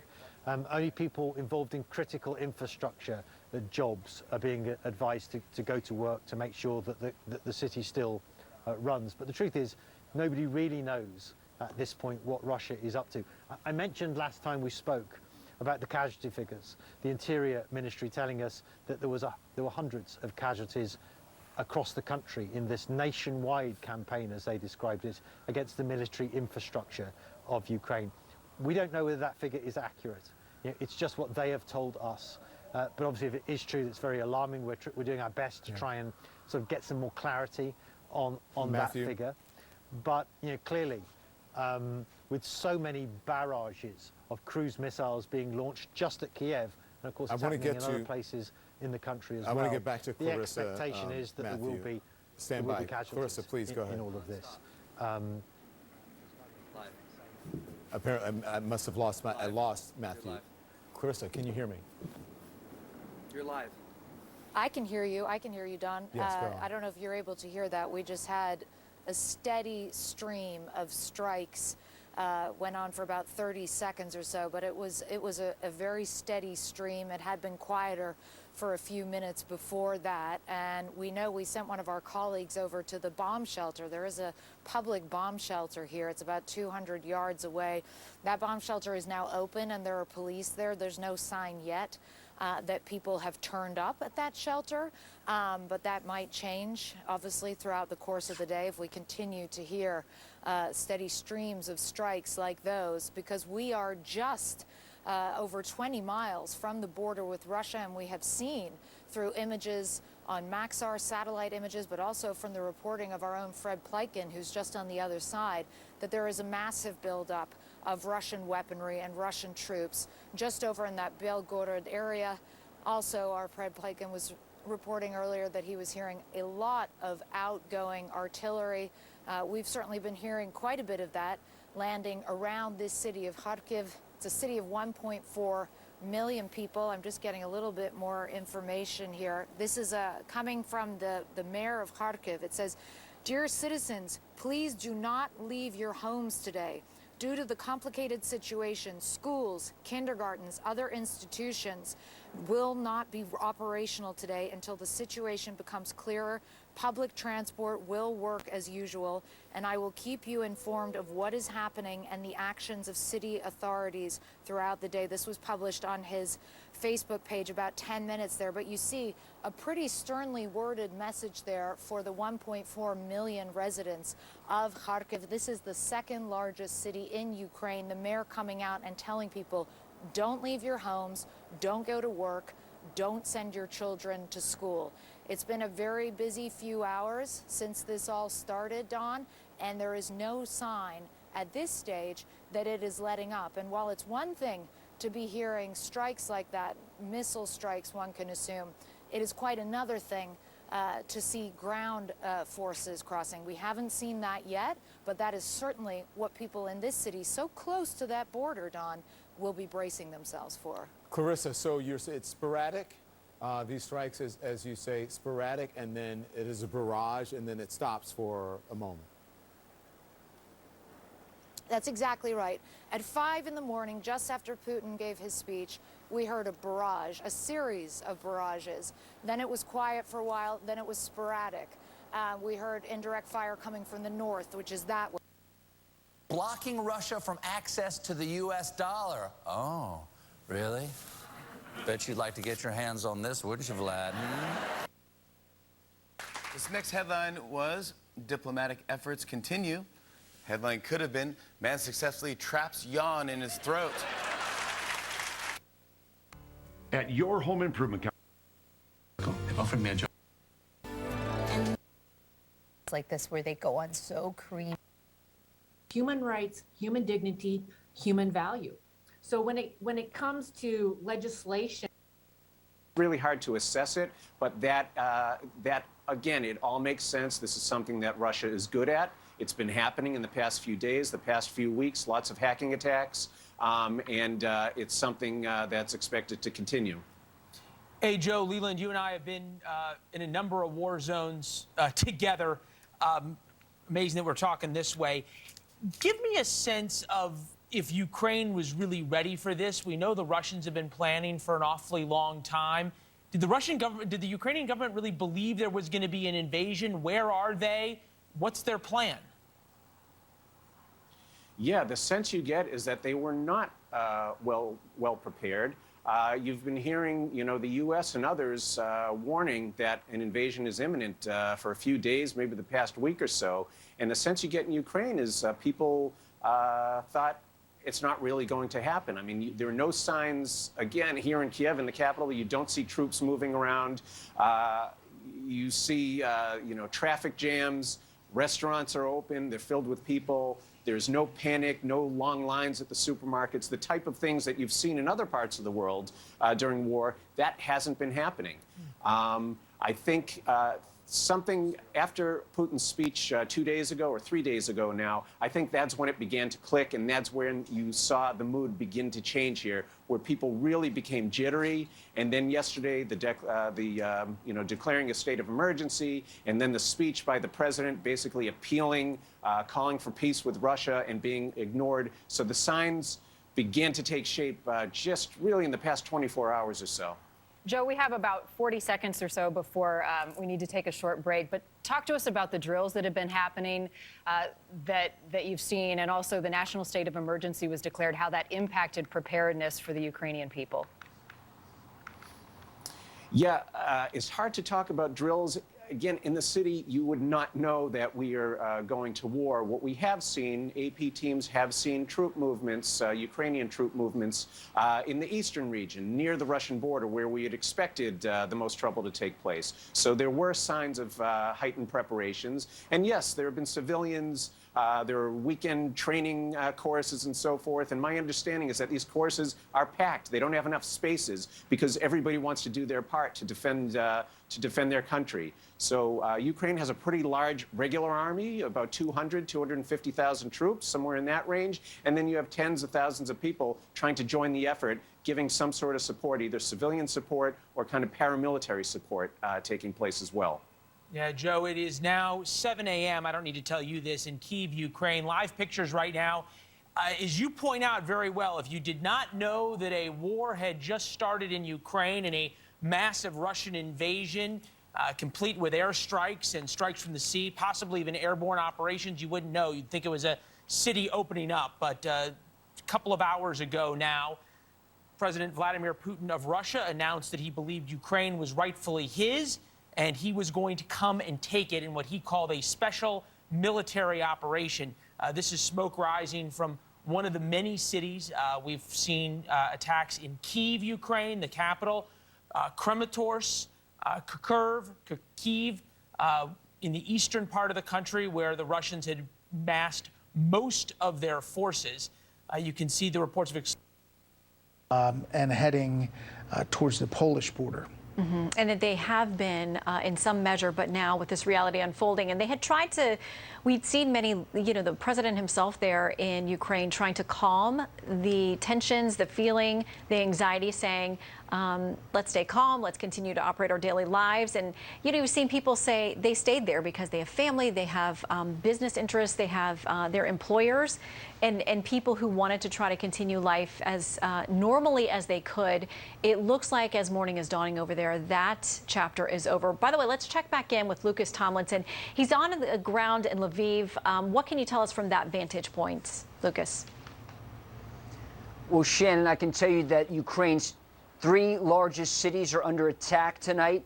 Kyiv, the capital, Kharkiv in northeastern Ukraine, and also Odessa. In the last hour, I told you an amphibious landing by the Russians was being prepared. I can now report that Russian Marines are on the ground in Odessa. So far, we've seen primarily missile strikes targeting what the Russians say key infrastructure and military targets. But what we've seen in the past few weeks is this enormous buildup of Russian forces, 150,000 strong. Earlier in an address to his nation, Ukrainian President Zelensky says 200,000 Russian troops have invaded. We're seeing 3 different lines of attack. We're seeing Russian forces come north from Crimea. We're seeing them coming from the separatist regions and also into Kharkiv, just over the border in the Russian city of Belgorod, where we've seen for weeks Russian tanks, ambulances, and of course that massive field hospital, all signs pointing to this massive invasion. There was a time when officials thought this might be concentrated in the east. We now know from Ukrainian officials and from the Pentagon, this is indeed a large-scale invasion. Now, Vladimir Putin, he addressed his nation about 2 hours ago, saying, quote, if anybody intervenes, there will be consequences that you have never had before. Now, the irony is, with Putin did not want Ukraine to join NATO. If he does succeed in taking over this country, of course, his country, Ukraine, will be on the border of many NATO nations. Now, just from his vantage point, let's just turn back the clock and see how we got here. In 1999, NATO expanded to the Warsaw Pact nations of Hungary, the Czech Republic, and Poland. Vladimir Putin saw this coming to his doorsteps. He thought he was given guarantees and the Russian people that NATO would not expand. And of course, 3 weeks after those countries joined NATO in 1999, they bombed Serbia. So in the West, people talk about NATO being a defensive alliance. Of course, Vladimir Putin does not see that. He's seen military interventions in Libya, in Serbia, in Kosovo, in Iraq. And, Vladimir Putin feels very threatened by that. He also saw these, dozens of shipments of, anti-tank missiles coming in and weaponry. That was part of his speech tonight of why he's doing this. But, in fact, right now, Ukrainian President Zelensky is in meetings and could be very soon declaring martial law, Shannon. Are evacuating the capital of Kyiv. We have just heard from the Ukrainian president in a statement that he posted to social media, say that Russia has attacked military infrastructure and the border control in many Ukrainian cities, noting that people can hear explosions. He also announced that he is imposing martial law to the whole state. He says, quote, today we need each and every one of you to stay calm and stay at home if you can. We are working, the army is working, all sectors of defense and security of Ukraine is working, continuing with a common theme, trying to keep people calm, trying to keep people from panicking in what is, and there we go. I've just heard the first siren has just gone off. And I've been told by city officials that that indicates that this is a city under attack. That, again, is the first time we have heard sirens in the capital, Kyiv. I just want to hold on there for a second, because you've been hearing explosions now for a couple of hours, and we were asking about these sirens. You said they'd been tested. Let's just listen. The sirens are now underway in Kyiv. The sirens are sounding to indicate that the city of Kyiv, the capital of Ukraine, is under attack. We have had reports of missiles and explosions. Let's listen for a moment.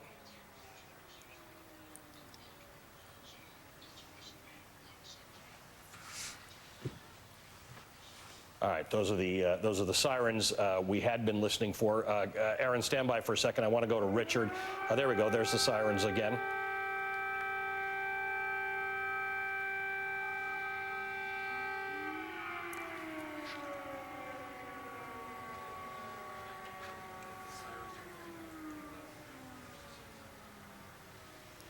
Aaron, we had been wondering, Ali. Go ahead.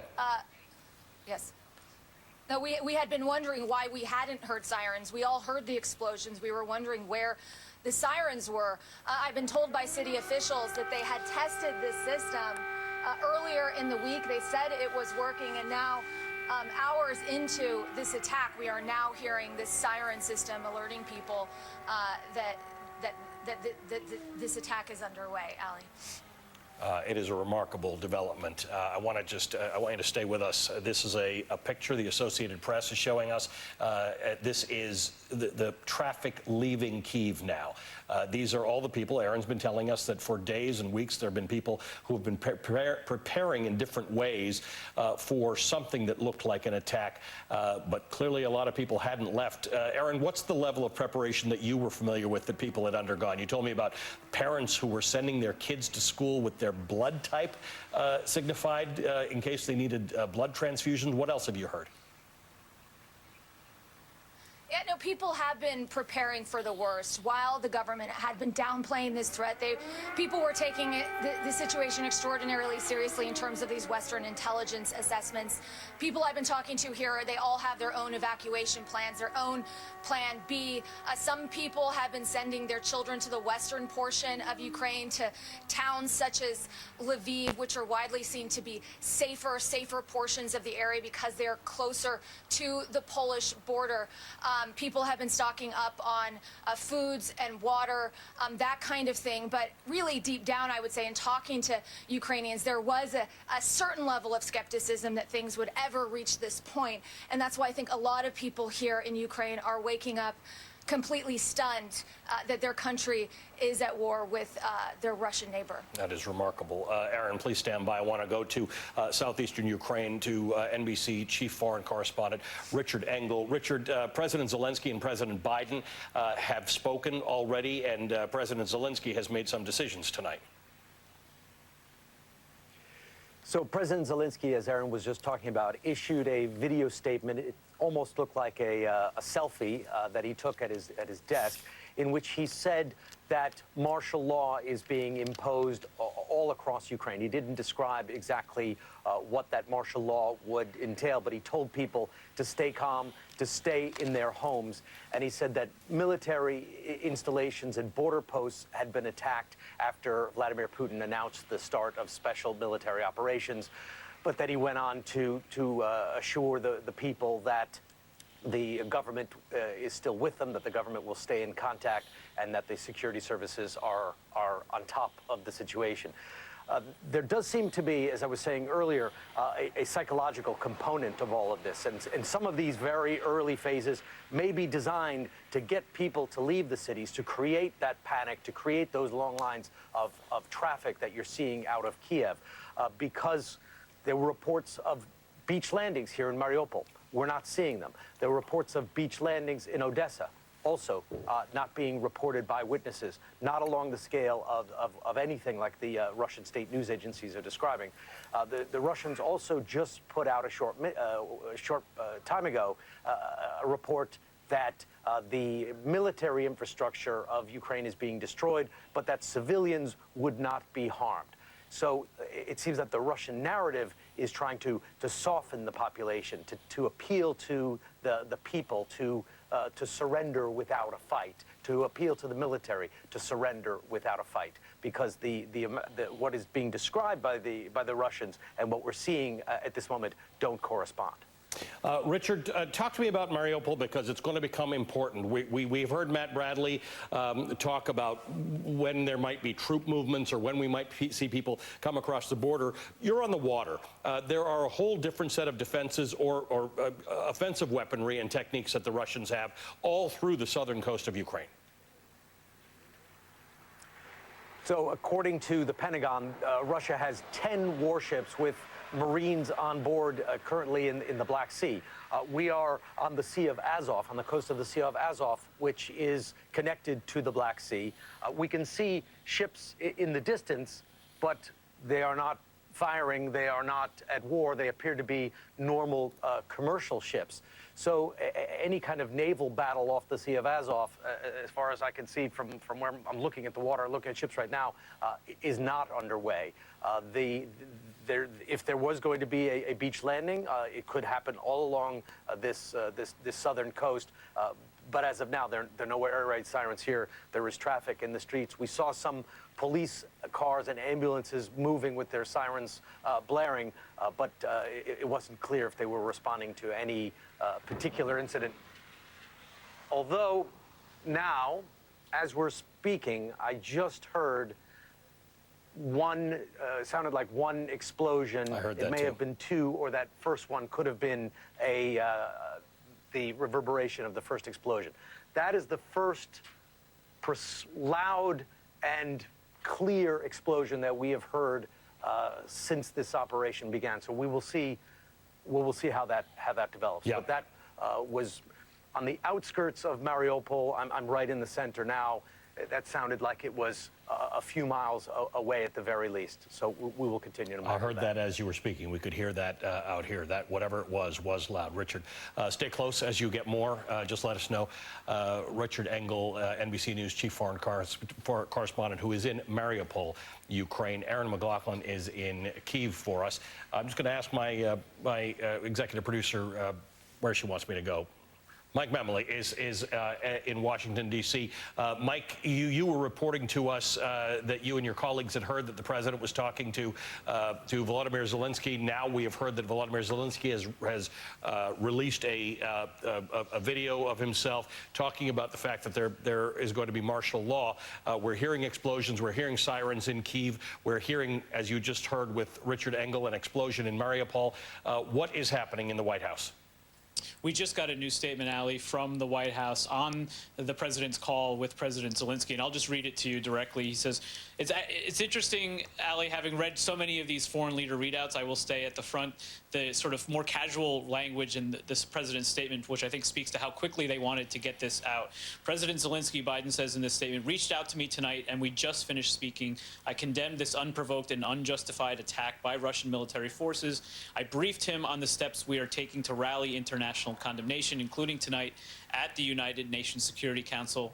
Biden saying that Zelensky asked me to call on the leaders of the world to speak out clearly against President Putin's flagrant aggression and to stand with the people of Ukraine. Tomorrow, I will be meeting with the leaders of the G7 and the United States, and our allies and partners will be imposing severe sanctions on Russia. That statement there making explicit what was implied by the earlier White House statements tonight, that the president will be, as promised, escalating beyond the sanctions that he had announced just about 31 hours ago, Ali, at this point. It was interesting. We had been hearing all along, this is now really almost 3 months in which the White House has been promising swift and severe sanctions on Russia if it were to go ahead with the invasion. At the earliest indications of that invasion, a little over 24 hours ago, they took that initial step, the banking sanctions, the sanctions on Russian oligarchs, the severing of Nord Stream 2, essentially. Now the White House and the president explicitly in this statement saying they will indeed go further now that Vladimir Putin has gone further. And we'll wait and see and try to work our White House sources to see if they'll be able to share what exactly those sanctions might be. We have some indication of what was on the table, sort of export controls, trying to limit Russia's ability to get imports, critical imports from the West, from the United States for its manufacturing sector, for instance, potentially even sanctions on Putin directly. But we won't get ahead of what the White House has planned at this point. But we are going to hear from the White House. We're going to hear from the president after he's had the conversation with the G7 leaders. That's right.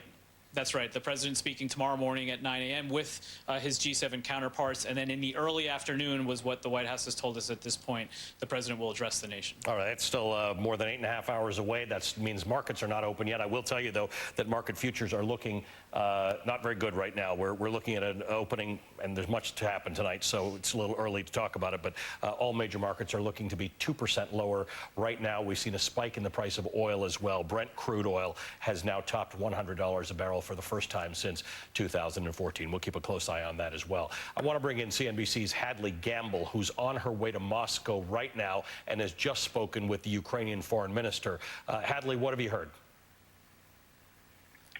Thanks so much for having me, Ollie. So essentially, I was speaking to Dmytro Kuleba, the foreign minister of Ukraine, on the tarmac. He was en route from Washington to Istanbul, where he's going to have to take a car, essentially, to get into Kiev from a third-party country because Kiev, of course, has cut all flights.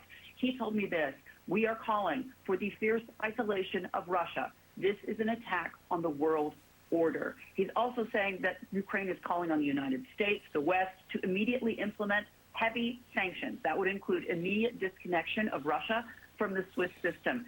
They say that they need more financial assistance, more heavy weaponry in Ukraine at this point. But I've been speaking to this man several times since December, and the message has always remained the same. If you don't implement sanctions ahead of an invasion will happen, and it looks as if that is exactly what has occurred. Now, he did tell me in terms of what happened, a timeline. He said 5 minutes after President Putin announced his intentions, we saw heavy artillery and rockets flying toward major cities, including the capital city of Kyiv. He said, of course, we've observed a ground invasion already in the direction of Kharkiv. And he said, I can tell you right now that heavy fighting is happening. And as I told you previously in many interviews that I've had with this gentleman, the Ukrainians plan to fight for themselves. They've already been issued weapons from the government. The civilians have said they are ready to fight for their country. So this is a country, frankly, Ali, that's up in arms. And as you mentioned, the market, the U.S. Open is looking to go 2% lower. But I have to tell you, the Asia markets have already been reacting to this story. As you mentioned, oil over $100 a barrel, popping above $100 a barrel. This is significant because the White House, Western powers declined to sanction the energy sector.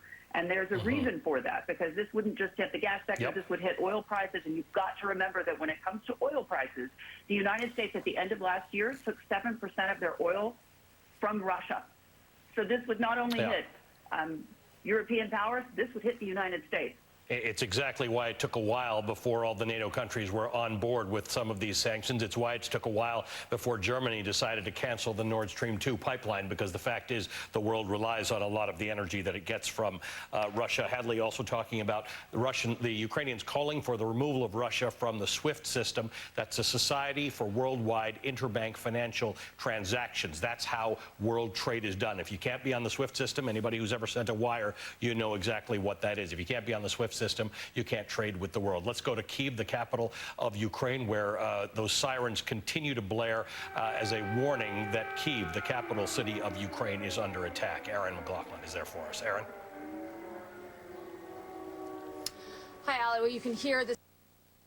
A good half to two-thirds of the country, based on, again, the U.S. assessment that is what is being looked for right now, right? The ground forces coming across. Just one note about those sirens we've been hearing in Kyiv. The U.S. assessment has been that the targets of the Russian aerial campaign, a shock and awe campaign, it's been described to me by U.S. military officials, the targets would largely be military targets, things like airfields, aircraft, and as Matthew Chance was noting, there is an airfield quite close to the capital, which is a Ukrainian military airfield, but also the possibility of hitting infrastructure.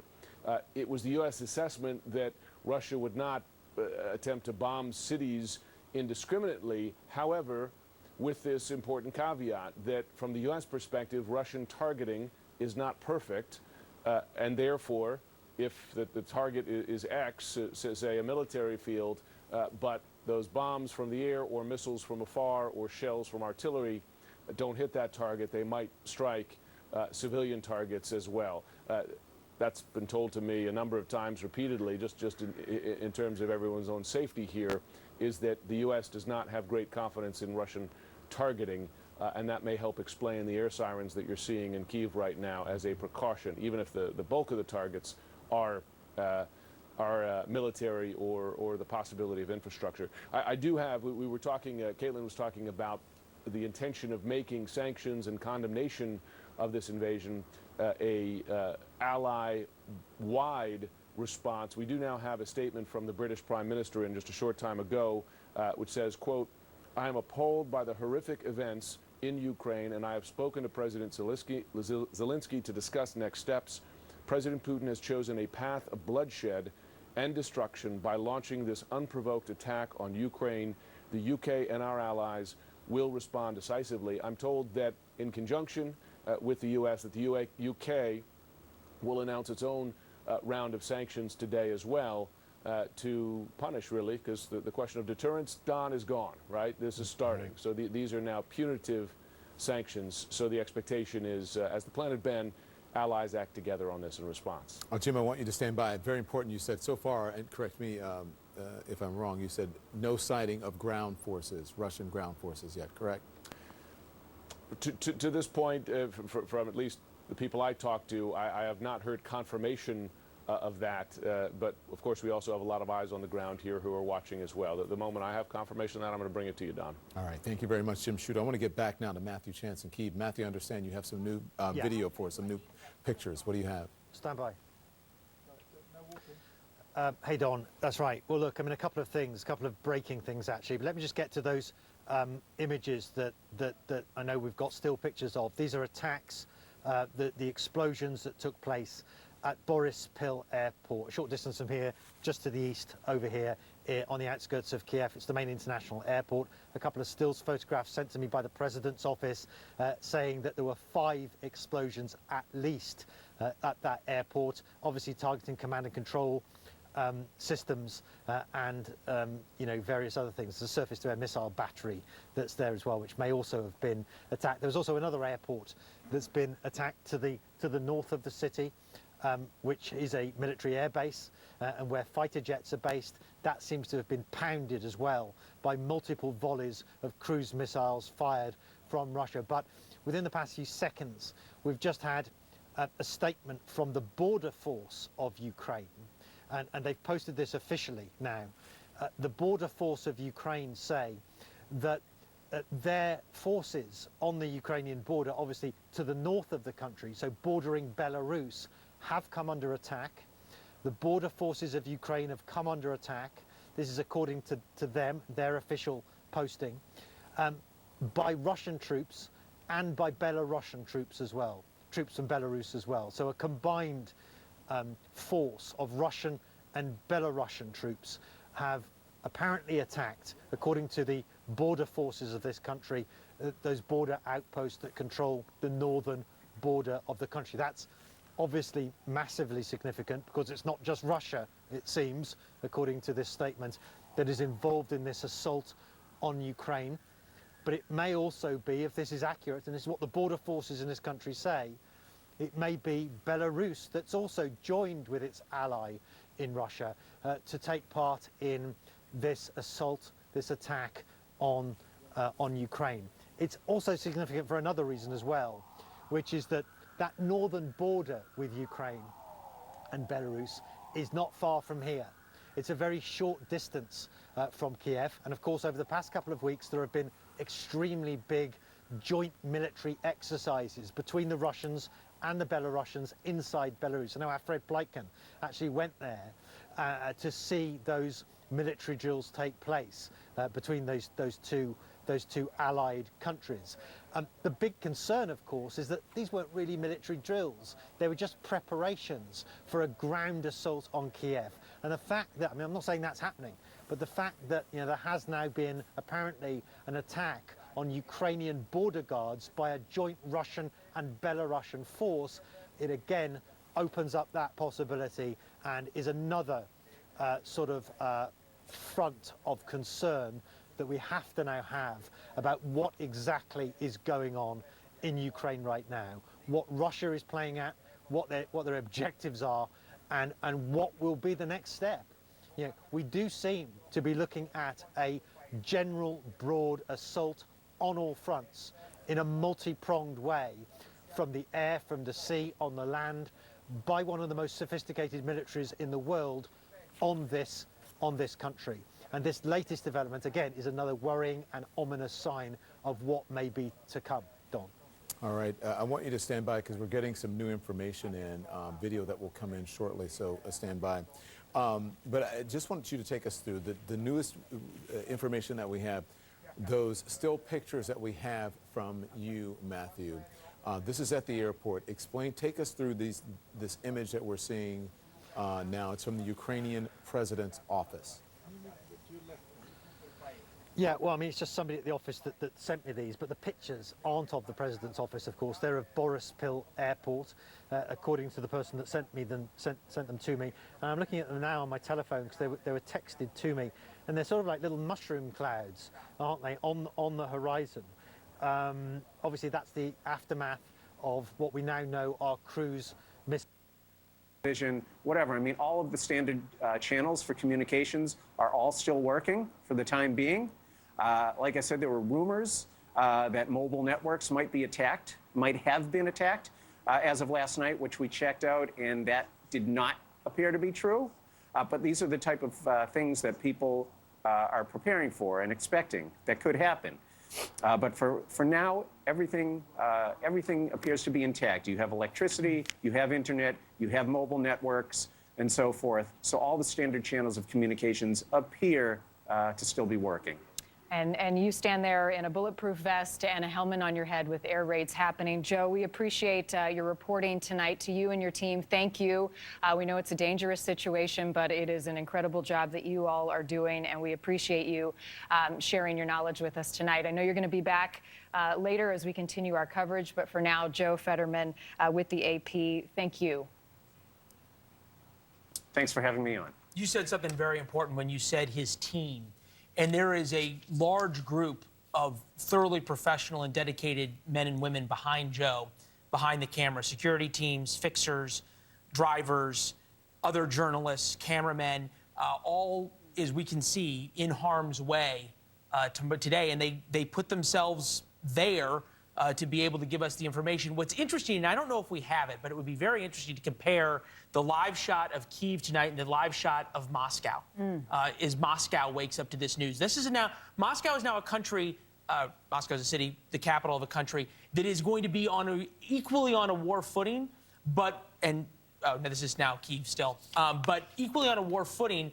But this is now Vladimir Putin's great moment, and we can't lose sight of the other side of this coin, for no other reason than to present how Vladimir Putin is going to look at the next couple of days. For everything that the Ukrainian people are going through, Vladimir Putin's calling the shots here. This is a chance for him to wash away the ills of the economy, the ills of COVID that he's gone through, the anger of his people, and rally them around taking over what he has told them for 8 years now is rightfully Russia, and to avenge the downfall of the Soviet Union, which has been a big part of his platform. What's going to come out of Moscow over the next 8, 10, 12 hours will tell us a lot about the Russian intention for what they're going to do to Ukraine. Are they going to take over the whole country? Are they going to only take over the east? Are they going to mass slaughter huge groups of people? As Joe said, the Russians play by very different rules. Right. And where does it stop, right? In terms of how the world responds. I'll give you another question to ask. How does it stop? Starting wars is very easy. Ending them is a lot tougher.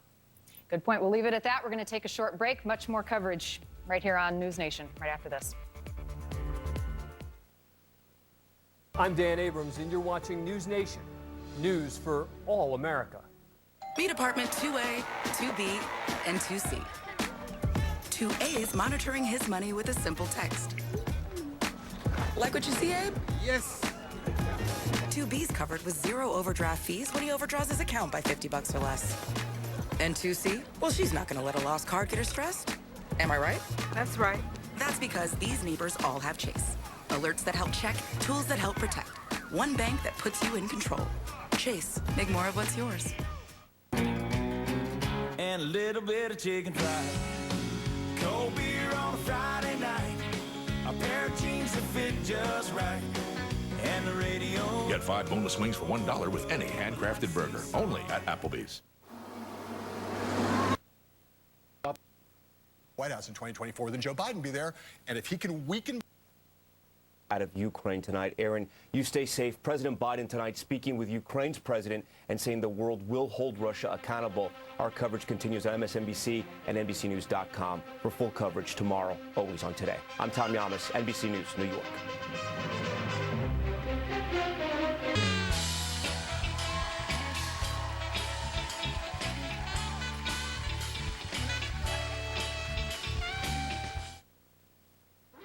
For people living with HIV, keep being you and ask your doctor about Biktarvy.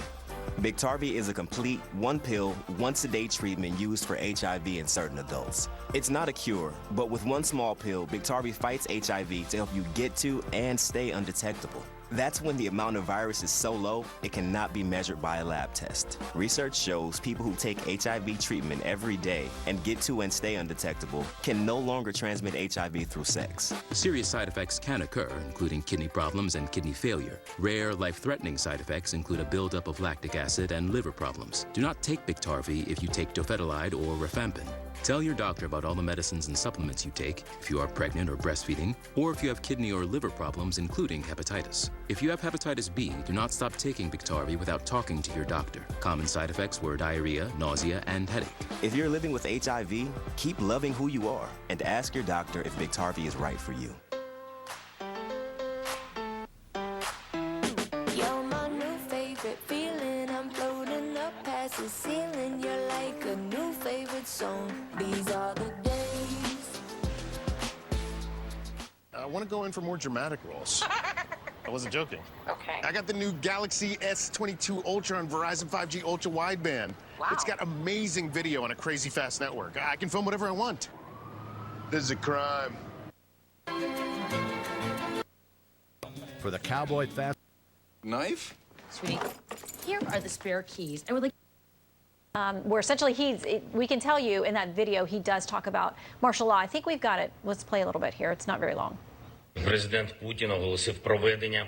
This morning, Putin announced a special military operation in the Donbass. Russia has carried out strikes on our military infrastructure and our border guards. Explosions were heard in many cities of Ukraine. We imposed martial law throughout Ukraine. So, Brett, this is important because there was a lot made about top Afghan leaders fleeing when it looked like that country was falling apart. Zelensky, you know, there were some criticism of him. He shouldn't go to Munich and be part of the security conference. But it looks like he's very much committed. His impassioned speech earlier tonight, this video, I'm here with you. The Ukrainian people are going to fight. It looks like he's staying put and says, you know, he keeps encouraging them, saying we're ultimately going to win this. We are proud people and we're not going anywhere. There was talk that there were some officials in our government that wanted to get Zelensky out to Poland or elsewhere. Remember, we moved our U.S. embassy from Kyiv, and our State Department officials are now over the border. But the parliament is still there. The president is still there. The foreign minister just flew back there. The cabinet is still holding national security meetings in the capital city, and they say they're going to fight to the end. If you talk to military strategists, they will say this is likely how this goes, that this is a first wave of air attack to go after air defenses and command and control nodes, and then the Russians, once they establish full air dominance, then this kind of second wave on the ground begins. And we may start seeing what we're hearing from the border making its way towards the capital city. And kind of eerie to look at this live picture in Kyiv, knowing what is going on there, that there are, there's morning traffic there. There are people moving about their lives and their business. Although we've seen on the major roadways out of the city, there is enormous traffic, and it looks like backups as people try to leave that area. Let me touch on another part of this. There's been another cyber attack. It hit Ukrainian banks and government websites Wednesday, a precursor to the military action that we have seen play out. And so this is something that we have been tracking. I think our Trace Gallagher may have more on that for us tonight. Hey, Trace. Hey, Shannon, you know, for weeks, military experts have been telling us exactly that. Any military attack would be preceded by cyber attacks, and that's really exactly what happened in Ukraine. The cyber intrusions are called DDoS attacks, and that's where the hackers kind of flood these networks and servers with mass amounts of traffic so nobody else can access them. The attacks have reportedly been focused on Ukrainian banks, along with some top government websites, including the Ukrainian parliament. Many cyber analysts believe Russia is sending a message of how they can, you know, compromise Ukraine's infrastructure. But Ukraine had said that its own cyber experts were kind of pushing back, using other service providers to kind of prevent these DDoS attacks. And meantime, back here in the U.S., FBI cyber officials are warning that U.S. businesses and local governments should also be very mindful of potential ransomware attacks. And White House Press Secretary Jen Psaki said earlier the FBI warning should not be misinterpreted as a threat. Listen to her. There is no current threat as it relates to cyber here. The FBI and all of the agencies in the government always provide regular updates on what businesses and entities should do to prepare for the potential for. There is still no immediate specific threat. But she's now getting some pushback because Rick Perry, the former energy secretary under President Trump and former Texas governor, says Jen Psaki's statement is, quote, a grand lie. Listen to him. Anyone who is sitting at the White House, being the spokesperson for the President of the United States, and basically saying that there is no threat for cybersecurity, needs to step away from the microphone and quit doing any more harm to America. And we should also note that Russians have likely been behind previous attacks targeting U.S. pipelines. And since we're talking about energy, we should go back and note that Germany has frozen, as you mentioned earlier, Shannon, the Nord Stream 2 pipeline. That's the one that runs from Russia under the Baltic Sea to Germany, which would essentially double the gas exports to Europe. Nord Stream 2 wasn't expected to go online until later this year. So as far as right now, there's no huge energy loss, but Europe is already suffering an energy crisis. Gas prices 5 times higher this year than they were last year, and some experts believe that more sanctions on Russia could lead Vladimir Putin to turning down the spigot, and we're going to hear more about those sanctions coming up. And already the oil prices in Europe are close to $100 a barrel, the highest since 2014. We talk about crude in this country, $92, $93 a barrel. Gas prices across the country higher than ever before, especially in California, where you're seeing a lot of $6 a gallon gas stations. So we'll keep our eyes on how the markets react in the morning to what's happening in Kiev right now, Shannon. Yeah, no fun for you to fill up. Secretary and I spoke with Jens Stoltenberg to condemn Russia's attack on Ukraine and to discuss the alliance's coordinated response. We are united in responding to Russia and strengthening NATO's eastern flank. So NATO's eastern flank, as it relates to Ukraine, is mostly Poland, but it's those countries that you named, the Baltic states, are very deeply concerned about this. They all have large Russian populations, sometimes in excess of 20%, and they're very worried about this thesis that Vladimir Putin has, that Russians anywhere else require the umbrella of protection of Russia. It reminds them of what Hitler did in 1939 as an excuse to go into Poland. So these NATO countries that are already fully NATO are very worried about this. Of course they are. They are on the front line, and who knows if this will stop with Ukraine. So what are Vladimir Putin's ambitions? All we know so far is that he wants to control Ukraine and claims that that is part of Russia. We don't know how far he's going to go, and that is precisely why they were so eager to join NATO. They wanted that, Article 5 treaty protection, and were even more eager to join the EU because they wanted the economic, benefits of joining the EU. But of course, there are those, Tom Friedman in yesterday's New York Times, criticizing the NATO expansion, saying that at the moment where the Soviet Union had collapsed and where Russian pride was, people were were being ground down, and people like Vladimir Putin, of course, were grieving for the fall of the Russian Empire, the Soviet Empire, and the fall of the Berlin Wall, where he had been in charge the KGB in East Germany for so long, but that was the worst time to then begin reaching NATO expansion, because that was ending any hope that Russia and the United States and NATO could ever work peacefully together. I'm not sure I agree with that. Well, doesn't that ignore the will of the people in those countries that couldn't turn fast enough to the West and wanted the prosperity and democracy that the West brings? They could have chosen to stay with Russia. They didn't want to. Well, in fact, the fall of the Berlin Wall was the most graphic example in history of the differing economic systems between East and West. You had Angela Merkel growing up in the East and immediately going to the West and valuing the education and the life of the West, even though she had spent her whole life in the East. And she's just one individual. It was apparent to the whole world. And it was, in fact, in those early years after the end of the Soviet Empire, where we saw so much of a move towards capitalist instincts and toward the perestroika that Gorbachev had envisioned and that was carried out by some of his successors. But so much of it then became crony capitalism for the enrichment of the Vladimir Putins of this world and the oligarchs who are now being punished in these sanctions. But the sanctions will not touch Vladimir Putin and his progeny. No. They are so well protected. According to a lot of U.S. intelligence, he may be the richest man in the world. It may hurt Russians. It may not hurt Vladimir Putin. Exactly. Andrea, I'm kind of fascinated that you're still talking to me, because I don't know what your last 96 hours. I've spoken to you in all sorts of parts of the world. You have been nonstop, so I appreciate you continuing to bring me your very important analysis right now.